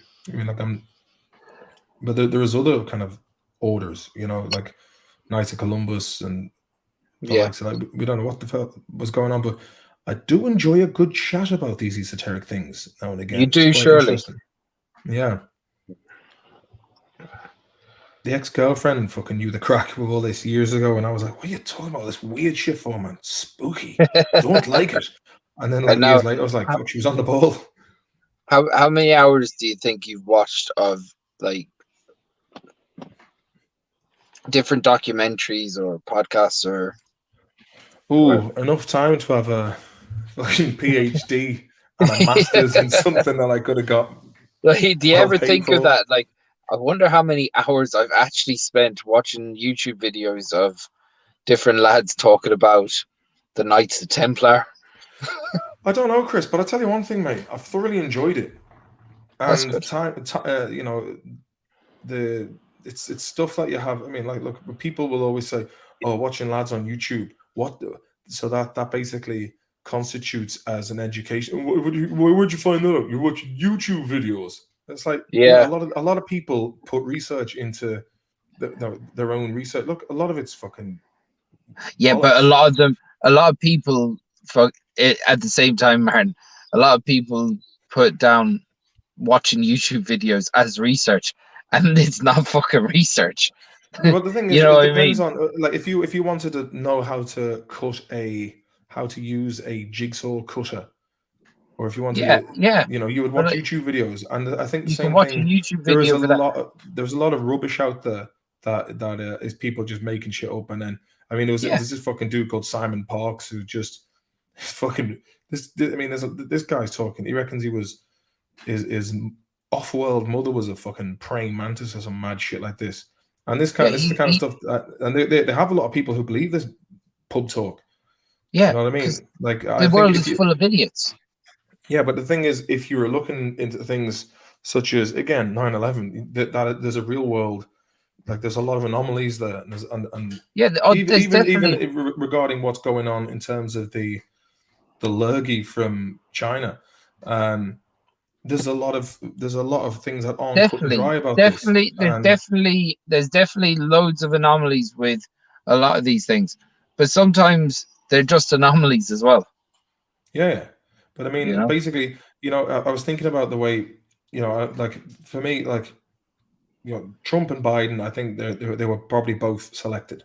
I don't think Yeah. either of them, they were selected for the role. And I sometimes I feel like, when Trump came, it was to fucking stir the hornet's nest, and then Biden came in, and I just think I doubt. I think these lads are, as William Shakespeare said, the whole world is a stage. But Everyone is a player. they're both corporate Democrats. Yeah, that's what they are. Yeah, basically, yeah. But what I was going to say is, regarding that, they talk about Trump's handling of it and all this. For just as one example, and I'll go into other countries, and people are complaining about that instead of, like, basically it's like someone getting drunk and puking on a minibus, and then they're complaining about the bus driver not doing a good job of cleaning up the puke, where the lad who got pissed and then puked all over the back of someone's head, he's the one complaining. No, but he's the one who's just like, don't mind him. It's the same thing, like when people are talking about different therapeutics and what to do about it. It's like, but if they were all telling the bus driver to stop first, and the bus driver was like, just another couple of miles, and he pukes. I think using Trump isn't the right analogy here, but what I'm saying is, maybe not. People complaining about nations and states, the way it's handled, instead of going, well, what about Peter Daszak of Eco Health Alliance? What about Fauci? What about, like, there's so many things coming out that, it basically no one's complaining about the origins of this fucking thing. It's insane. There's conflicts of interest in there, and that is all down 100% to the fact that the health industry in America is made for profit. It's not to make people healthy. Yeah, that's why it's counting. So anyone that thinks that the American healthcare system is the bastion of the way things should be, they're a fool, because it's actually just there to make fucking big bucks for fucking corporations. Yeah, I mean, look at the owners of Moderna and Pfizer are now billionaires, billionaires. Of course, and then you got the likes of Alexander Ocasio-Cortez, or whatever the fucking name is, Cortez, going on about taxing the rich while she's wearing a fucking dress worth $5,000. And it's just like, well, what about these recent fucking billionaires? Like, and the thing is, it's always about taxing the fucking the Egypts at the bottom. But she is right. It's about taxing the rich. It's the only way that you can balance things out. Sometimes my tax is at 48%. Meanwhile, if you're fucking Bezos, here's the thing, man. You will basically, once you get to a certain degree of money talks and bullshit walks. Yeah. You're above the law. You literally are above the law. You put money into assets instead of having it in cash. And the way they accumulate money is insane. But again, there's loads of we're from a small country that is being overrun by corporations. Oh, it's sickening. And to see, like, you see in local cultural hubs all across Dublin, across Galway, being bought up by these fucking vulture funds or these Chinese interests or American interests, turned into fucking hotels, and just bottoming out any bit of culture, anything that might make things look the way it's supposed to look, turn it into a hotel. That's what. Sure. There's the Cobblestone Hour Hotel. No, they're trying to get plans to turn it into a hotel, and the bar turns into a residence bar or some bullshit like that. It's just more hotels, and you're like, who the fuck would bother even coming to Dublin if all you're going to go is walk around and have a look at fucking hotels? Yeah. Does Chris reckon we'll have another lockdown now? I don't think there'll be another lockdown now. Merchants Arch is now being eyed up. I saw that the other day. Yeah. Like, what are they going to do with that? They're going to turn it into a hotel. Merchant's Arch. What the Demolish. fuck's what are all the hotels for? What's the point in having all these hotels if there's nothing to go and see? You know, Merchant's Arch is an iconic temple bar. Like, as fucking poor as Temple Bar is a tourist trap. Everyone knows that. But at least it looks nice. If you take away the way it looks, then you've got nothing in Temple Bar. It's fucking sick, man. They're really taking the piss out of Ireland. Like, it's kind of like half the reason I just can't be fucking my back, man. It's just. But like, again, it's not the people. Anyone who just gets sick of it, it's like, I can't handle this anymore. There's nothing for me, so they leave. And then there's a real attitude of, oh, sure, what can you do? That's the way it is. But there isn't that. There might be a bit of that attitude with people that there's always going to be an element of that. But I was at the protest for the Mike Action Group, where there's tens of thousands of people. So about these houses that have been built up in Donegal are just crumbling. Yeah, and Mayo. So there's 7,000 people in Mayo affected, in Donegal affected. There's over 2,000 in Mayo. And what is so it? Basically, is it that they used shit concrete or what? What's the deal? So basically, mica and pyrite it's a naturally occurring mineral in quarries. You know, so what they're supposed to do, the quarries, is test for mica in batches of blocks. So they can test it in the concrete pretty easy. And basically, through poor enforcement of regulations, there's been regulations and tests for these concrete things since the 40s. And they was kind of half deregulated in the early 90s. And basically, in the boom time, when there's houses flying up all over Ireland, quarries weren't testing for these products, you know. So because they weren't being enforced regulation, these defective blocks were being built. And basically Ireland has thousands of houses, especially in Donegal, but literally Chris, nearly every. If they built the fucking ball alley out of that shit. Well, this is it. It wouldn't still be here 200 years old. But like, exactly, concrete ball alleys are better built ball alleys. But yeah, basically there's some of these houses and you can barely touch it and these blocks fall apart. They're like fucking bricks of Weetabix. That's what they crumble into. Yeah. It's insane. But in fairness, so I went to this protest the last day and there were thousands of people mobilized to fight against this. You know, what do they want to? So they want 100% redress. So anyone affected by it can actually claim back the house. There's some people that have literally a hole in the ground where they had to knock the house, and they're still paying off the mortgage. Oh. And they can't go and build another house. They can't sell anything. They've got fucking nothing. Man, the other side of it sickens me to see like like Ireland is a country of great people. There is a lot of ignorance at times, and I think I think the media has a monopoly. There's absolutely no counter narrative to. Yeah, but like, you know, I think like all the major publications. I think anybody who seems that, like, you're gonna have a couple of fucking fringe cranks. Well, Dennis O'Brien owns the media in Ireland. Dennis O'Brien owns 43% of the media in Ireland. 43%. Yeah, something mental like that. It might have been 30 something, but it's in between 35 and 40 something percent. Imagine all those local news. He owns the Connacht Telegraph. You know, what? Yeah. His organization. He owns a radio stations up and down the country. It's actually insane. But yeah. The other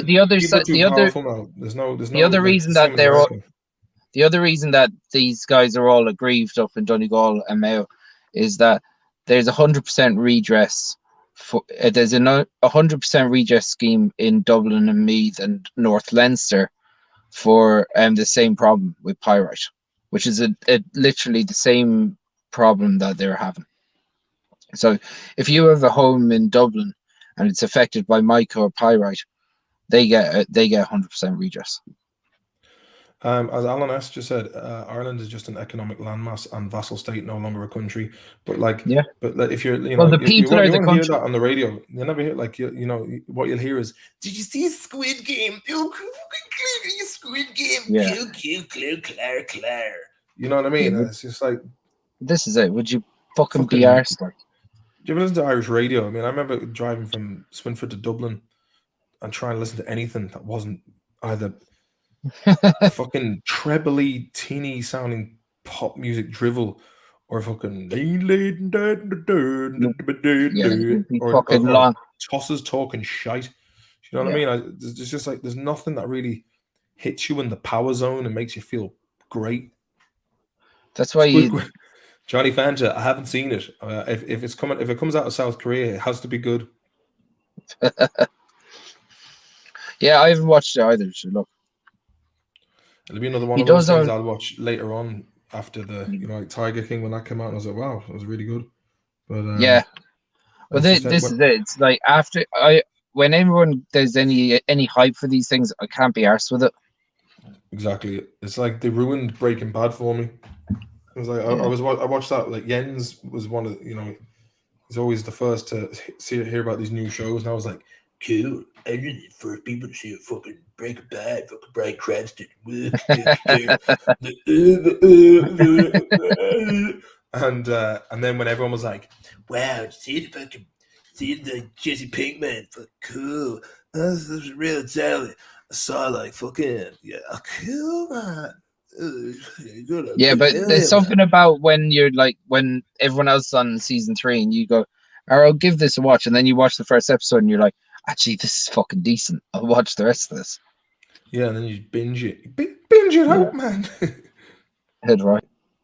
But Chris, man, fuck that too. That's man. Sometimes driving the car, man, the traffic commute, and just have a listen to the radio. Just stay FM. It's fucking great guys chatting about. And you got like fucking news talk. They're talking Sean McCreef there, and he had like loads of cool fuckers. Another Dennis O'Brien station. Oh, Marconi, and I wouldn't mind. We were in there a good bit ourselves. Like, I've no fucking problem with the people. Listen, got to piss with the cock you got. Sure, isn't that it? You got to dance with the fucking girls in the ball alley. I think a good pirate radio station, might be the way forward. Yeah, but I kind of feel like, yeah. Look, sometimes, like I said, people are probably from the mainstream will if they come and see some of the stuff I talk about on my channel, they'll be like, it's a fucking turtle. Yeah, but again, they're just trying to protect themselves. It's all this fucking fake shit. They're just there to protect themselves, and they'll be like, oh, I can't be associated with that. That was actually going to make me look bad. My money. Yeah, my money. I don't give a fuck about money. I really don't give a fuck about money. Done. No. I don't give a shit. Well, I have a regular job. I have a regular job, and at the end of the day, that's either going to make me a couple of quid each month, and I'll live on it.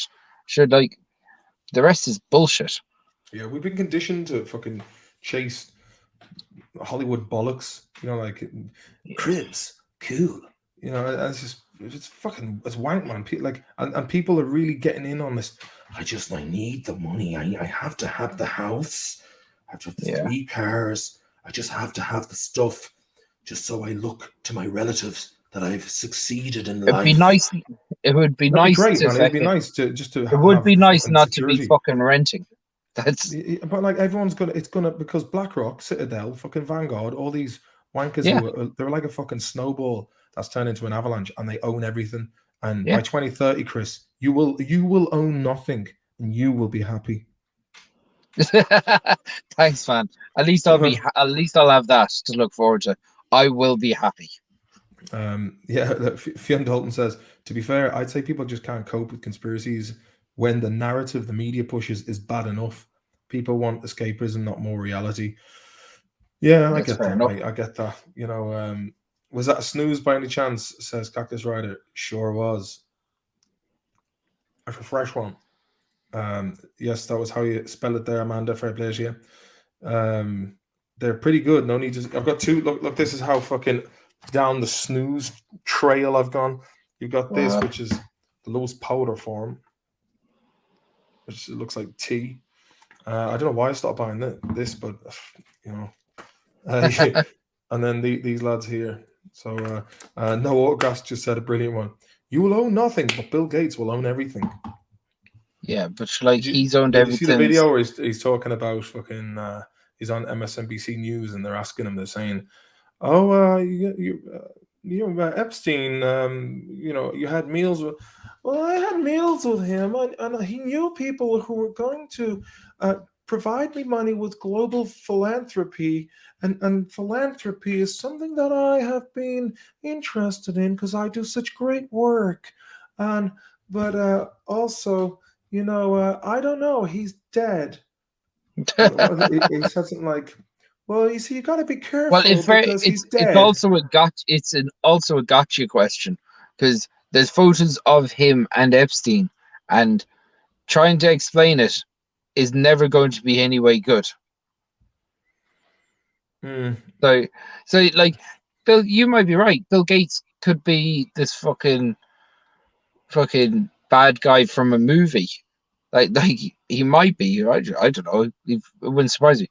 But like, why is it all of a sudden in the last year or two, or 3 or whatever, he's been the bad guy? But since the early 1990s, where he was the richest man in the world for over a decade. Yeah, wasn't he giving all his money away to charity? Oh, that's the problem.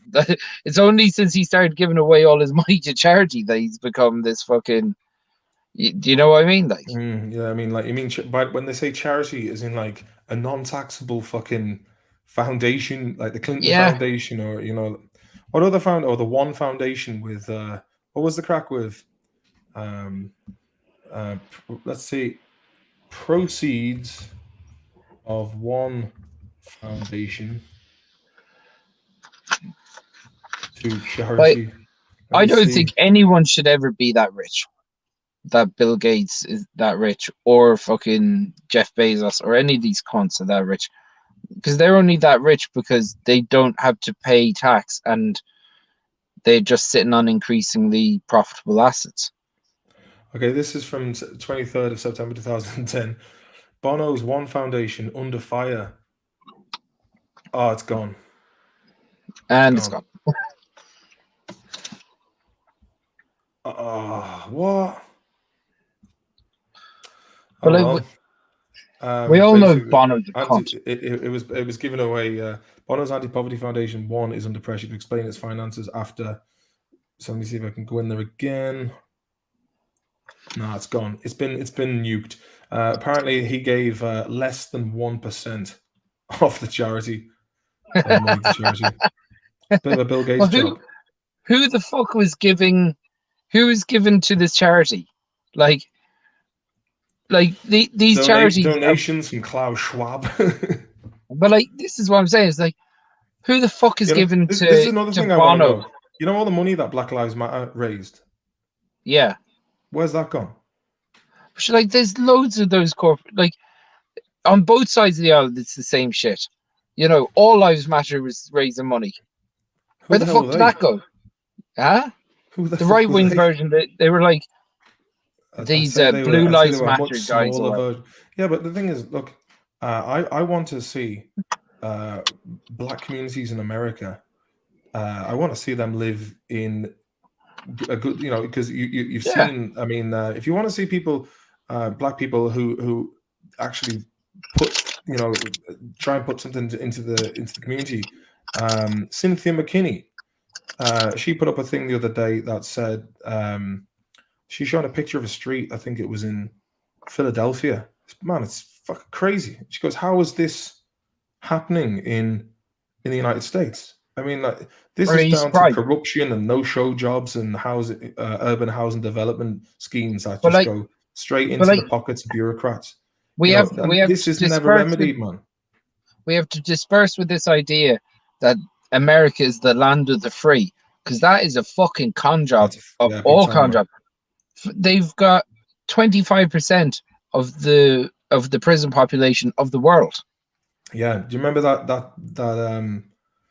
It's actually disgusting. Like, Yeah, it is. Do you remember that? You remember there was a judge that was basically paid by these private prisons to put people into prison, and then he got found out, and the prick got 25 years, but he should have been thrown into general population. But yeah, basically, I think all this money should be fucking tracked. I mean, like, if that money that has been raised by BLM should go to the most vulnerable parts of African American communities. Do you know what I mean? It's Yeah, like, of course. Like your one had bought like 5 mansions. You know what I mean? But like, and this is supposed to be a woman who espouses the works of Marx. But like, again, this is where we're looking at, like, affluent areas. I mean, it's the hypocrisy is fucking rife, man. But like, it's also like, there's lots of, you look at Fox News, and they Fox News or CNBC or all of these news organizations, they purposely conflate ideas or slogans or whatever. So this defund the police thing was, if you look at the nuances of what they were talking about, it was actually demilitarize the police, because all the American police is just getting the offshoots of these multiple years of war in Afghanistan and Iraq. It's fucking surplus fucking tanks and shit like that. So if they went and said demilitarize the police instead of defund the police, it's a totally different message. Yeah, exactly. Yeah, but like, you're not saying take policemen off the streets. You're like, train them better and take away some of their fucking grenades. Yeah, you see, they're being overtrained. Now, look, the thing is as well, like, they're trained on war tactics, but they're not trained on de-escalating shit. Like, guards are a problem in Ireland, but at least they don't have fucking guns to shoot you. Yeah. I was all right. Mark Anthony, I was just looking at what that was about. So I was going to put in the comment section. Sorry, I thought you meant Jennifer Lopez's boyfriend. Right. I was like, was he stabbed in the back? So yeah, but there's a massive escalation because these are all these fucking military industrialization complex. It's they're making a surplus of gear, and like, when I saw that, there was a clip of a guy who basically, I think he was pissed, and he had like he messed around with like an air pistol or something. I can't remember what the story was, but himself and the girlfriend came back in from a night out, and the cops come into the hall, and they're like, "Put your hands in the air," and he's like, "I'll put them wherever you want." He's like, "Put your hands on the ground," and the guy just nothing that he could do was right, and they shot him, they killed him. Yeah, and it's fucking and then disgusting. That guy got off. It's and again, the cops are conditioned to, they're all jittery. They're probably fucking. They've probably spent time in Iraq and Afghanistan themselves, or Syria, or wherever the fuck they were. What about and all they've come back and they're trigger happy. Well, what about all these fucking prescriptions people are on for these different? Like, look at the States, man. They just dole out prescription drugs for anything. Yeah. Like how many people are on, antidepressants, and no one ever talks about how difficult it is to get off that shit. Like, I mean, you have people who are probably on about 7 or 8 different types of medication, and loads of these medications are trying to mitigate the side effects of the original thing that they're on. One big loop.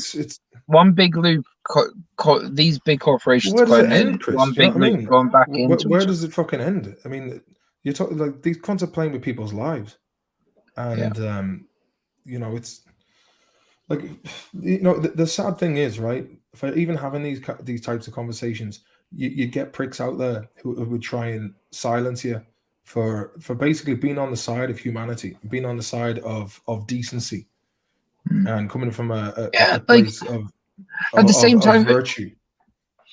But I think that you look at big, like the general media in America, you look at the way they cover stories and stuff like that, you come away from it thinking that you're purposely misleading the way this story is actually being told. On both sides, it can go either way, left or right. And it goes back to the Hegelian dialect. Basically, they control both sides of the narrative. Yeah, if you control one side of the game, you control the outcome. you control both sides of the game, you own the game. You know what I mean? What you look at then is like, what you're doing is you're splitting people off into, well, I like this news, and they like, I like this news, and that And then sounds better to me. they're going And it's to an more echo chamber. divisive. Yeah. You know, it's a weird time, like, but you know, said you have that in nearly every country. This divisive news, fucking about. Well, remember years ago when like fucking Vice News and Daily Beast and BuzzFeed, they were all being bankrolled by venture capitalists who were basically in it for the clicks. We seem to have lost Chris, but the time is approaching 25 to 1. The hour is growing late, and we have covered some very fucking serious topics here tonight. Is Chris coming back? Did the phone die? Cross, are you there? It's nice to have a good old conversation there with the henchman. But yeah, look. Basically, if my takeaway from this whole conversation that I've had over the last 2 hours is enough of the fucking bullshit, man. It's like it's been years of people lying to, you know, as Stephen French would say, fucking subterfuge and misdirection. Two of my oldest friends. So it's difficult for people to navigate their way through the mire of agenda and bullshit. Like I have said many times before, it doesn't like I was raised, you know, with a good moral fiber. My ma's a sound woman, and you know, she was always like, "There's good and bad in every walk of life," and there is. And it's basically this shit of people being categorized in and put into different groups. Human beings all basically have a certain amount of hierarchies. Some people it's not enough. They have to push it, and you know, unfortunately, there's greed and power hungry fucking psychopaths out there in the world, and they will use any method at their disposal to quell dissent and to stop people from speaking out for the greater good of our environment. I mean, and the world around us. I mean, when you hear about people saying about the States, going, it's the greatest country in the world. It's like I went from Sweden in 2006 to New York, and I was like, "What is this here?" You know, I'm not shitting on New York; it's a cool place, but I was like, pretty fucking backwards in many ways. Compared, like Sweden was a place where back then, like when I first came in 2003, you knew when the bus was coming. The bus will be here in a minute. Sure enough, the bus was there. The place is immaculate. I was amazed at Stockholm. Like I was, like it's one of those places you don't really hear about. But you know, but then when I came here, I mean, you've been here loads of times. And there's one thing about it is that it's clean. Things are on time. There's the public health care is really good. There's lots of things that are public utilities that are really good. It obviously has its problems. No is perfect. But like if you look at Ireland's a step behind on a lot of those things. Which is really mad because they have some of the best healthcare workers, but then again they have but like they don't pay them enough. No, they don't pay them enough. You like nurses don't get paid enough. They go to England, they get paid better. They go to Australia, get paid better. They go to Scandinavia, paid better. So how are you supposed to keep talent if you don't pay them enough? Well, Ireland's always had a brain drain, like. Yeah, that's exactly it. Like part of my job, I write a couple of blogs for them and stuff like that, and that I'm writing a piece about, you know, the engineering skill gap and basically where it came from, why it's there. I like that comment that Chris got cancelled. I uncancelled myself. I will never get cancelled because I couldn't give a fuck. Yeah, Chris, that's one beautiful thing about you, mate. Is you really, you know, you are the henchman. And hey, before we go, can we tell that story the night when me and you were in Lily's Bordello chat arena? Yeah. That was a fucking great night when you think of it, wasn't it? Just did not give a fuck. Yeah, so I mean, I've said this loads of times, but we were in John Joe McGonigal, good to see it. Nurses are blackguarded in Ireland. Oh, it's too true. It's so true. They were blackguarded here in Sweden as well. You know, my ex-wife's a nurse, and the way like so many nurses were just having to quit with exhaustion because the healthcare systems are. It's like same shit's happening here as well in Sweden. But they're privatizing this shit. They're privatizing it in America. They're just it's fucking. Look at the fucking way the world is. You know what I mean? It's gone to the point where we're living on a fucking timeline which is just insane. You know, like people are fucking arguing over shit that a couple of years ago people would be like, "What the fuck's it? This fucker needs locking up." You know what I mean? Yeah. You know, it's designed to be this way. It's fuck the world. The world has just turned into a really nuts place, and I think people have just got to go. Nah, I'm not playing into this. This is how I feel because this is what I see, and this is how I'm interpreting the world around me based on previous life experience and forecasting of where this is going. And having if you start looking into history and then you kind of you see cyclical patterns. There was a great line in Lord of the Rings yesterday. Oh, Chris got cancelled again. 1 second.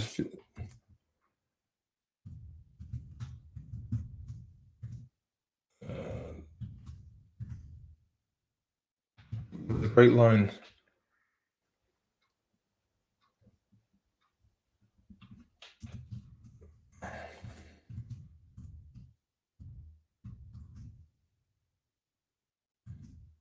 See if I can find it. Let's cross back in. There he is. Let me see if I can find this. Sorry about that, lads. My phone is dying on me, so I'll only be on it for another minute or two. Moments.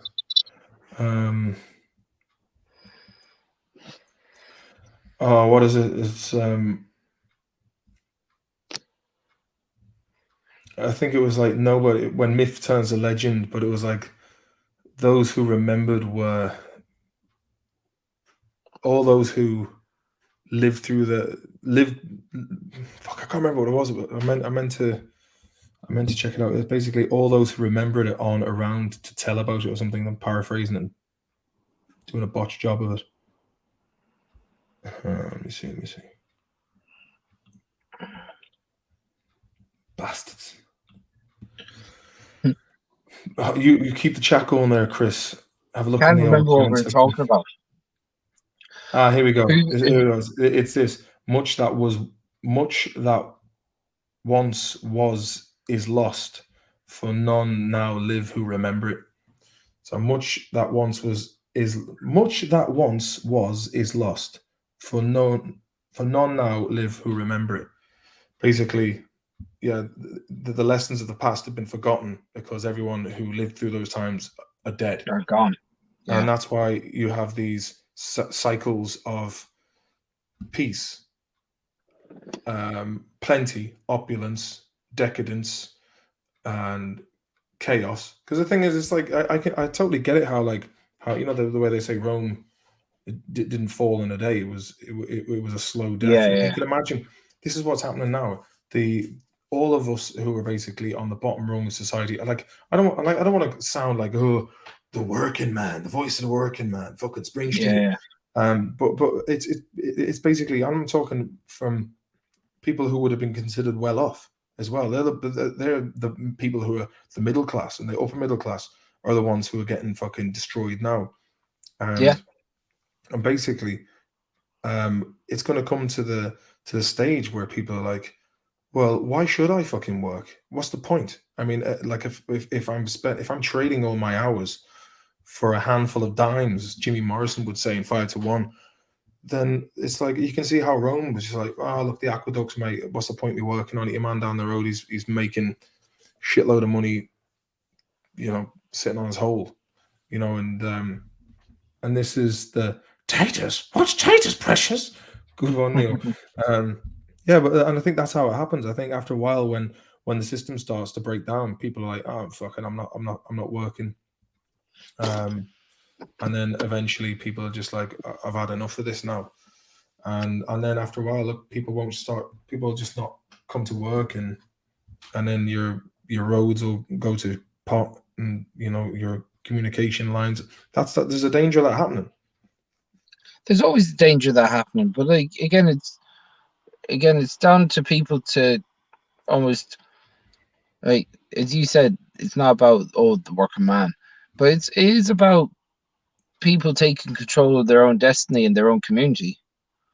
Like, and people are so disconnected from their own community these days. It's just, it's just a bit weird. It's a weird time, a weird time in history. But like, do you ever hear like that? we were talking about Jack Rain. We were talking about Jack Rayner's sister. Interesting times. Jack Rayner's what?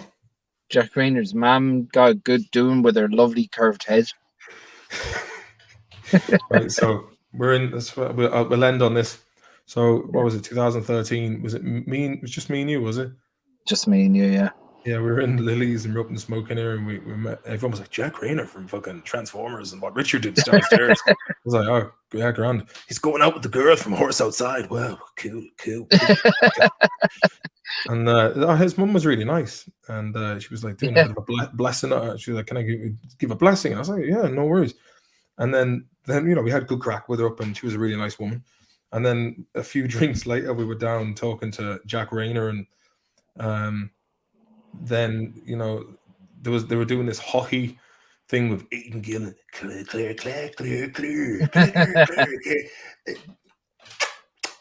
and they all had these mad fucking side part hairstyles of 70s fucking sideburns and eyebrows on their cheeks and shit. And this one fella just had like these big fucking bushy eyebrows, and you were like this going to Jack Rayner's mum who had a shaved head. You were like, "You've got a lovely headine on you, lovely headine." And then your man Jack Rayner's like, "What the fuck are you doing to my mother's head, man? Leave her alone. What the fuck's going on?" And then your man with the big eyebrows is going, "Oh man, fuck, oh gee, oh hey, lads, come on, lads." I was like, whoa, stop everyone. Judging by that guy's eyebrows, the place is gonna blow. and I was like, fuck's sake, Chris, man. Like, I was talking to Jack Rayner there, man. And you were like, what the fuck gives a fuck, man? Fucked a lot of them. I was like, fair enough. And then Dollar McGraw walked in as well, and I was like, oh, another bollocks. Yeah. There was more crack in a garden pond. Oh man. And then the bouncers that fucking you were in a court dispute with were in the fucking followed you into the bathroom, and it all kicked off. Yeah. Oh, look, here's Chris. We'll have a fast word with Perez. Hey, hop in here for a quick chat, Perez. Oh shit, that's the fucking PayPal link. Hold your gwisht, la. Hold your gwisht. Wonder how many thumbs down I got tonight, man. It'll be an interesting one. I'd say there's a couple of fucking thumbs down. There's a couple of lads just in the wings going, "I'm gonna give him a thumbs down. That's what he gets. That's what he gets now. That's all you deserve." Let me know. So I heard I'm waiting for Perez to come in, but I heard you had stateside take a shit on your stream. Well, apparently no one saw it. Do give the thumbs up. I've only got 38 thumbs. How many people have been watching? I don't know. Shadowy bad bastards are running the gaff from behind the scenes. A good Frodo Bummins worth is what they need. Got that one right. Well, that's good. At least, Chris Perez. Oh, here we go. Boys, how are you now? Yo, Chrissy P, my man. What gives? Yo, Chrissy P. What's going on? Yo, man. He's a beautiful angel. It's good to see you guys. I was out today. I was just filming something for my cousin for her like high school. My kid cousin. Highlight tapes, So I just got back. I didn't know. I texted you to see if you were going live over the weekend, but you didn't Sorry get back. About that. Sorry, I've gone awful slack with the responding. Gaffigan, why aren't you with the other two? Alright, fuck it. They can do without me. It'll be all right. Sounds like that is a personal issue. Sorry, I brought it up. Some of us have to keep the corporate dollar coming in the pocket. So I ain't getting paid to go William Shatner and Bezos now. Yeah. To the Mazoon. I'm filling up their phallic shaped super ship to the moon. Gonna fill it up with petrol. Their rocket power obelisks. Yeah. I mean, I don't know what. I have no idea what you boys chatted about earlier. So fill me in. What do we got going on this evening? Talking about, well, we're talking Shadowy about bad boys. shadowy fraternities and secret societies and Skull and mystery. Bones type shit, huh? Oh, Skull and Bones, man. Yeah, that's one. Yeah, the Phillips Bush. Academy is right over here, like right close to where I'm at right now, and it's one of the oldest schools in America. Like more presidents have gone there than any other high school. Even Bill Belichick, the great Bill Belichick, has gone there. So Don't they lie naked with a prostitute in a coffin while holding the skull of Is it the same prostitute? that they've had for a few years? They've had a few of them. You know, Is she? She's a 200-year-old prostitute. She's actually dead. We all have to shag her. Would that surprise me? Would that surprise you? Wouldn't surprise me. I mean, that's where George Bush, the last one, went, where GW went, and that's where he was selling weed all over the place. He was. He should have stuck to that. Geronimo, criminal than he is. You're right. Apparently, they've got Geronimo's skull in there. Where at Phillips? No, in Skull and Bones. It's not at Yale, is it? No autographs. I'm not on the hash yet. I just got home. Give me a few minutes, and I'll get back to you with an update.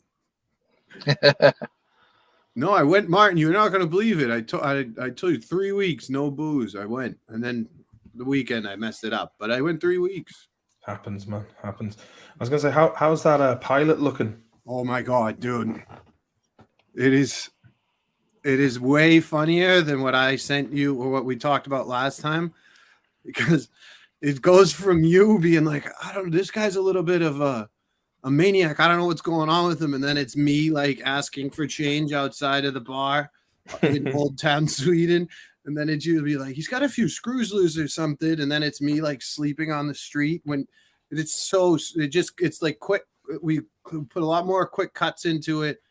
And then we got Cowboy yelling at me, calling me a cunt. And then he goes, I think I rode your mother. And he did it like off camera when that night after we like left you one of the nights. Oh, and it's trust me. Hey, how about those Patriots up there in Boston? They're not looking so hot, bro. How about them? They're not looking so hot. Well, look, lads, I'm gonna have to wrap it'll this be up. all right. Thank you. You'll have to get Chrissy Pez on the dead. How's the dead hedgehogs going, Chris? Yeah, it's been grand. To be honest, the last month or so, we haven't done that much, but we do have some interesting stuff coming up. So I'm actually doing a video from the lads' gig on Sunday. Just a quick 2-minute video of the lads on stage. And apart from that, we'll have some new podcasts starting next week. So it'll be a bit Chris, of you do all the editing for all the videos and such. That's you or what? Yeah, I do that. Yeah. Much better at it than I am, I'll tell you. But because Martin, I'm waiting for Sam. Sam's on his way back from Philadelphia right now. I don't know what he's doing. How about those Philly Eagles? So, yeah, they're even worse than the Patriots. But I don't know what he's doing. But we were supposed to edit today, but getting a hold of this kid isn't the easiest thing. I told you that a week ago. Yeah. How about those Green Bay Packers? Green Bay Packers are looking nice. Yeah, I was watching.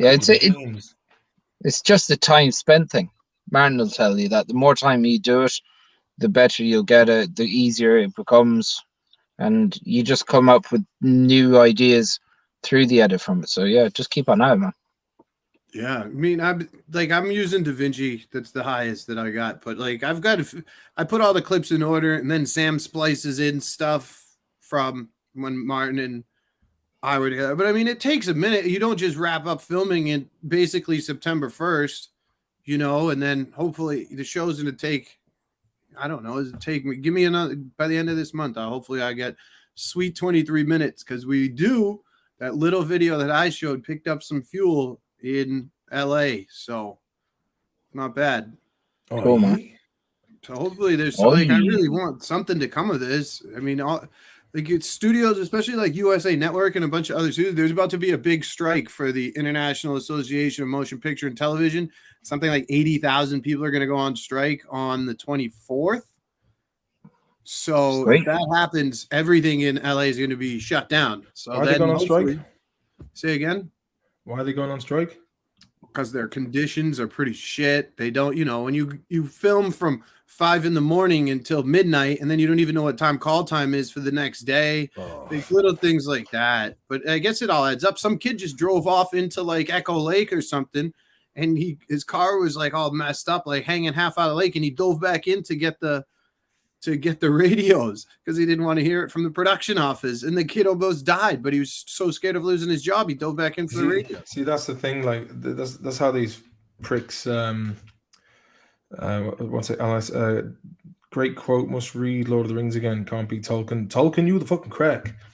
Yeah, we have you stopping it when you said Frodo drops off the ring, and that's where we ended our last edit. But we've got Cowboy walking into the room that you saw that, right? When Cowboy walks in and he's like, "What the hell's going on in here?" Yeah. And Christian's in the bathroom. Yeah, we snuck Christian in too during the montage. That clip of him at that Boston bar that we went O'Leary's. to. So, How about those O'Leary's Irish bars all up over there in Sweden? I was going to say, what's the crack with? We were saying like, but the way that it's a fucking. I can imagine like. The world of filming, it's just you got stressed out producers who were like, "We got to get this film done." King Arthur 2, god damn it! Smash that window and move that car. But when they all go on strike, at least they've got like loads of episodes of that 70s show to play over and over.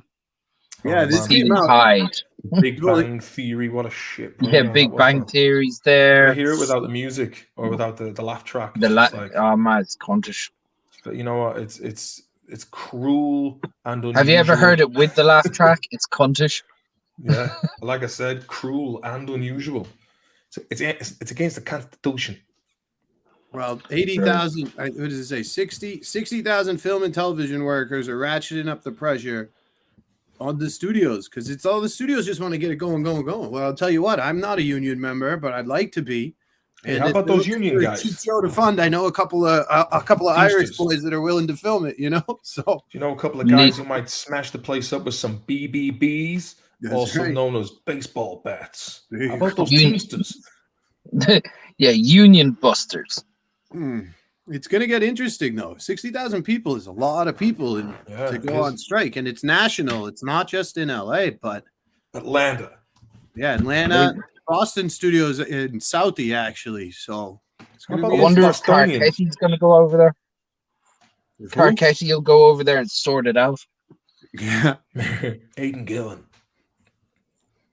Billy White says, Big Bang Theory is complete garbage. I think it's pretty well written, though. It's just a regular sitcom. I mean, all sitcoms are the same. It's actually terrible. What was that absolute slurry with Rebel Wilson? This is the kind of shit that they RTE buys this fucking syndicated nonsense instead of just making homegrown stuff and leave them at it to do, groundbreaking carte blanche cinema verite projects that actually mean something. But no, we're going by what's the name of that fucking rubbish? See, bastards that did it.